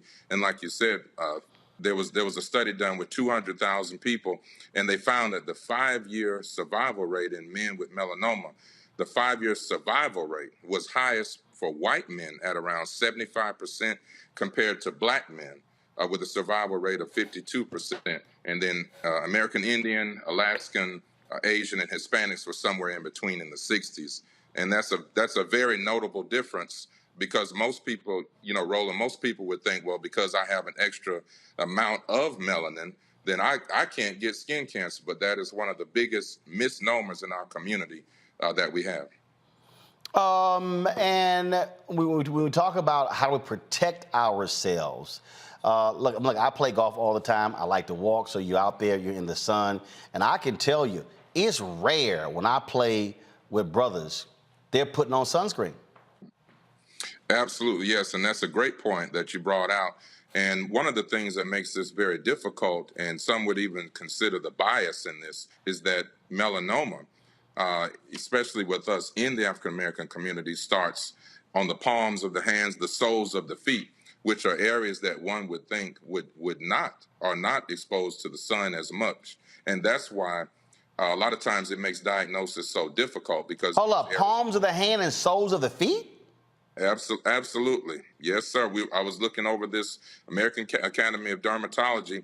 We're reviewing that, and it's called ALM, acrolitiginous melanoma, where it starts on those parts, and that's why it's most often undiagnosed. And then it's not until there's a significant spread, and then you start the staging process, which then the mortality rate increases while you don't see it. And just real quick, just to be clear, there are three different types. There are 3 different types of skin cells we're looking at: squamous cell, basal cells, and melanocytes. It's the melanocytes, which has a pigment for melanin. That's what we're talking about. That's causing melanoma. 3 very important key points right there. All right. So if we're gonna be out there, like I see some people when they're out there playing golf, and they'll have their arms will be covered. I see some people covering their legs. Well, I'm like, man, that's hot as hell. So if we don't want to cover our skin, so what is it? And also, what type of sunscreen? I've heard all different ones. You see all these different numbers. Is it 50 or higher? Is it 70 or higher? Like, what's the right sunscreen protection we should be wearing? That's a great question, Roland. And actually, at the minimum, you want to have a 30% SPF. You definitely want to have that. You definitely want to cover the extremities as every time as much as possible. So your arms, your legs. I know it's a lot of times it's so hot it's difficult to do that, but that's going to be a significant factor in reducing your chance of getting this terrible skin cancer. But definitely SPF minimum 30, but as the higher the better. It's a directly proportional factor. The higher SPF, the lower your chances of coming down with skin cancer, contracting this terrible disease. Questions from the panel. Let's see here. Randy, Julian, Randy. Let's see. Oma Congo, you go first. Well, Doctor, I really want to thank you for this information. And my real question is, can you please just end the debate over whether shea butter and coconut oil actually work as sunscreen? Well, I think that's a very interesting question. It's like I said, it's really about the SPF in the product. So if you happen to have a product that is a shea butter or a shea moisture, those kind of things that's contained in the sunscreen, then hey, by all means have at it. But if you're just sitting around and slapping some cocoa butter on your face, that ain't gonna cut it. Thank you. Julian, go ahead, Doc. Well, I just really wanted to point out, Roland, just very briefly, that in the diagnosis of this, and especially since COVID, and this is from my personal experience as a hospitalist, caring for people full-time in the hospital and also opening my own clinic now in Jackson, Mississippi, that of course, because of the lower socioeconomic status and all those things that we're very familiar with, and especially in men are a lot less likely to go. And everybody that I've treated in Jackson and my entire career in medicine, there's two things. There's two reasons why men go to the doctor. One, because their mother or their wife is forcing them, and two, because they have a problem with their penis. That's the only reason why men go to the doctor. And he just being real. Julian, go. Brother, first of all, Doc, thanks for your work. We appreciate you. I have a lifelong battle to knock the yellow off. I am truly always trying to get a tan. Now, what's the safest way for me to get a tan if I got to do this SPF thing? Well, I think the safest way, there definitely, if you want to go to the tanning bed, the tanning salon, you want to go there, but you want to minimize your time. You want to minimize your exposure, because certainly you can increase your chances of contracting this. And so when you go to the tanning salon, usually they have a timer on there, but usually the recommended time, 15, 20 minutes. No, I don't go to the tanning salon. I don't go to the tanning salon. I want to sit outside and give me a nice natural tan. So how can I do that? Yes. Be safe. Be safe.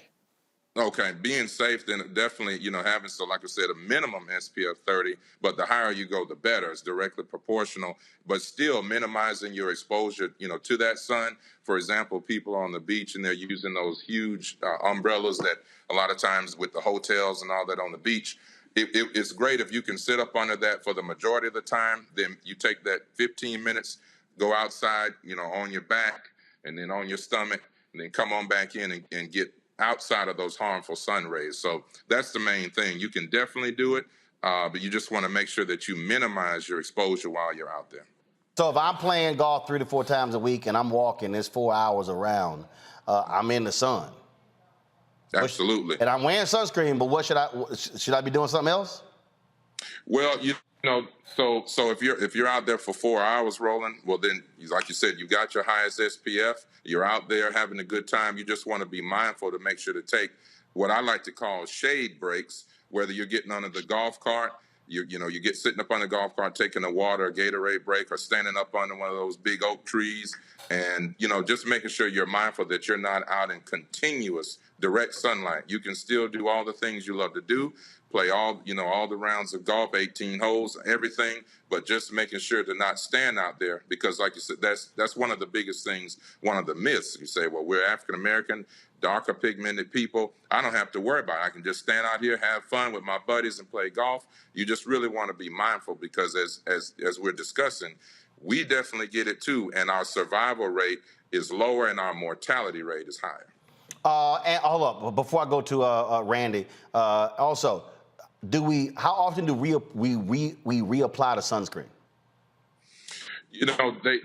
So in some of the research that I was doing, they were recommending every 45 to 60 minutes, but they said based on the temperature, based on what you're doing, it could be more or less. So I guess there's not really a hard set rule on that, but I would say just to give you a straight answer, you're playing 4 hours of golf. Hey, every hour, every 60 minutes, you're making sure that you're definitely taking a 10-minute break, reapplying every hour if you can do that.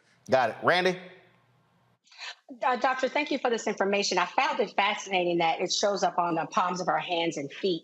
What should we be looking for? I mean, I would think it would be helpful for us to early detection. So what would I see? Well, so sometimes you'll see like a darkened area, and that's the thing with melanoma. Most people look at it, they think about like a little, black circle.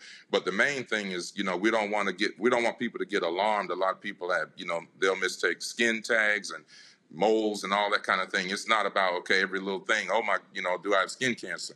So this is usually like a macular type of thing. It's a flat, not really like a raised or jagged.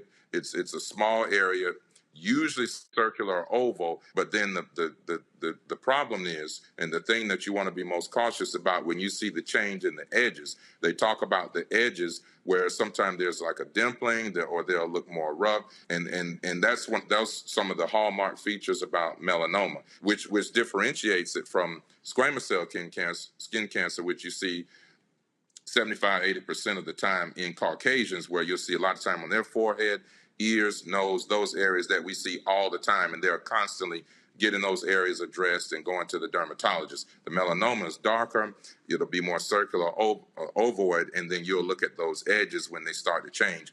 And lastly, the studies also showed, American Academy of Dermatology also again, and American Journal of Medicine, that at 18 years old, when you go for your annual exam, you need to also be doing an annual skin exam, making sure that the physician or nurse practitioner or physician assistant is also doing a thorough evaluation of your skin. All right, so last question. So if folks are on the beach, if they're on, black folks running around, being on yachts and stuff along those lines, how much time are they out there? Are they because you just said, what, 30? Because I'm telling you, I know some people, they go to the beach and, Lord, they laying out there for 4, 6, 8 hours. That would drive my ass insane. just sitting there, I couldn't do all that. So what is it? Well, like I said, I think optimally, Roland, if we're just at the optimum, if you're sitting out there like the young lady was saying before, like she likes to go out and tan and be on the beach, if you could do this, recommending on every hour on the hour. But like you said, I know that that's not realistic, but at the very least, every 2 hours, because especially you can feel, depending on what type of sunscreen, whether it's lotion, more of a cream, the consistency of it, you'll see it dissipate or, dry, and it's going away on the skin. When you see that, some of them, like I say, you just got to read the label. If it's gone away or it's dry, that doesn't mean it's gone. You're still getting protection. But then there are some that are more, I guess, moist, if you will. And so you just have to be mindful of that. It's hard to do. And like you said, most people won't do that every hour on the hour. But that if a person is able to do that, that would be an excellent way of preventing this disease. All right, then. All right. Well, look, we appreciate Dr. Bookhart. Thanks so much for the advice. Thank you, sir. Appreciate you having me. Folks, that is it for us. Let me thank Randy. Let me thank Omakongo. Let me thank Julian. Randy, before we go, we ain't got no Keke Palmer type videos from the Usher show, do we? I tried, but no Keke action. Okay, but I'm sorry, you tried. I tried. I'm not gonna lie. Usher is somebody, you go to that show, you trust me, you want him to give you some Keke action, but no. All right, because y'all know when I saw Randy's Instagram, all dressed up going to the show, I sent her ass a text, and I was like, behave yourself, Randy. Don't go viral. Listen, if I had been Keke, y'all wouldn't see me here right now. I'd be over there in Vegas. Oh, Lord. Oh, let's get out of here. I'm just kidding. Uh-huh. Yeah, right. It's a good show. Oh, no, I heard absolutely. All right, Randy, Omakongo, Julian, we appreciate it. Thanks a lot. Folks, we'll see y'all tomorrow on Rolling Martin Unfiltered. Don't forget, do us a favor, download the Black Star Network app, Apple phone, Android phone, Apple TV, Android TV, Roku, Amazon Fire TV, Xbox One, Samsung Smart TV. Your donations make it possible for us to do what we do. Our goal is to get $20,000 plans contributing on average $50 a year. That's $4.19 a month, 13 cents a day. You can assist us in what we're doing. If we get folks to give that, we'll raise $1 million. That is crucial for us to be able to do the work that's necessary. So please send your check and money orders to P.O. Box 57196, Washington, D.C. 20037-0196. Cash App, $RM Unfiltered, PayPal, R Martin Unfiltered, Venmo is RM Unfiltered, Zelle, Roland@RolandSMartin.com, Roland@RolandMartinUnfiltered.com. Don't forget, you can watch our 24-hour, 7-day-a-week live streaming channel on Amazon News. Simply go to Amazon Fire TV, click Amazon News. You can check us out. You can also say, Alexa, play news from Black Star Network. We also now are on the Plex Network as well. And so all you got to do is search for Black Star Network. It's under Live TV. Go to News and Opinion, and you can watch us there as well. And don't forget, support us by purchasing my book, White Fear, How the Browning of America is Making White Folks Lose Their Minds. Available by Ben Bella Books, Amazon, Barnes & Noble, IndieBound, Bookshop, Chapters, Books A Million, Target, Audible. Also, double check if listen to me, only buy the book from these sources, okay? There's somebody who's using my book cover. I think his name is Taylor Dyer. I had somebody send me an email, and he's put together some crap, and it is not my book. But the problem is he's using my book cover, and so it's on eBay, Barnes & Noble. Ben Bella Books is trying to get it taken down. So again, if you're buying my book, White Fear, How the Browning of America is Making White Folks Lose Their Minds, make sure it says you see the cover, but also by Roland Martin. And so this is where you should buy it from. Again, if you go to Barnes & Noble, it will say Taylor Dyer. That person is a fraud. And we're trying to get that book removed from all of these book locations as we speak. So be very careful when buying the book. All right, folks, that's it. I'll see you guys tomorrow on the show. Holla! Folks, Black Star Network is here. Hold no punches. I'm real revolutionary right now. Support this man, Black Media. He makes sure that our stories are told. Thank you for being the voice of Black America, Roland. Stay black. I love y'all. All momentum we have now, we have to keep this going. The video looks phenomenal. See, there's a difference between Black Star Network and Black-owned media and something like CNN. You can't be Black-owned media and be scared. It's time to be smart. Bring your eyeballs home. You dig? Pull up a chair. Take your seat. The Black Table with me, Dr. Greg Carr, here on the Black Star Network. Every week, we'll take a deeper dive into the world we're living in. Join the conversation only on the Black Star Network. Hi, I'm Dr. Jackie Hood Martin, and I have a question for you. Ever feel as if your life is teetering and the weight and pressure of the world is consistently on your shoulders? Well, let me tell you, living a balanced life isn't easy. Join me each Tuesday on Black Star Network for A Balanced Life with Dr. Jackie. We're all impacted by the culture, whether we know it or not. From politics to music and entertainment, it's a huge part of our lives, and we're going to talk about it every day right here on The Culture with me, Faraji Muhammad, only on the Black Star Network. I'm Deborah Owens, America's Wealth Coach, and my new show, Get Wealthy, focuses on the things that your financial advisor and bank isn't telling you, but you absolutely need to know. So watch Get Wealthy on the Black Star Network.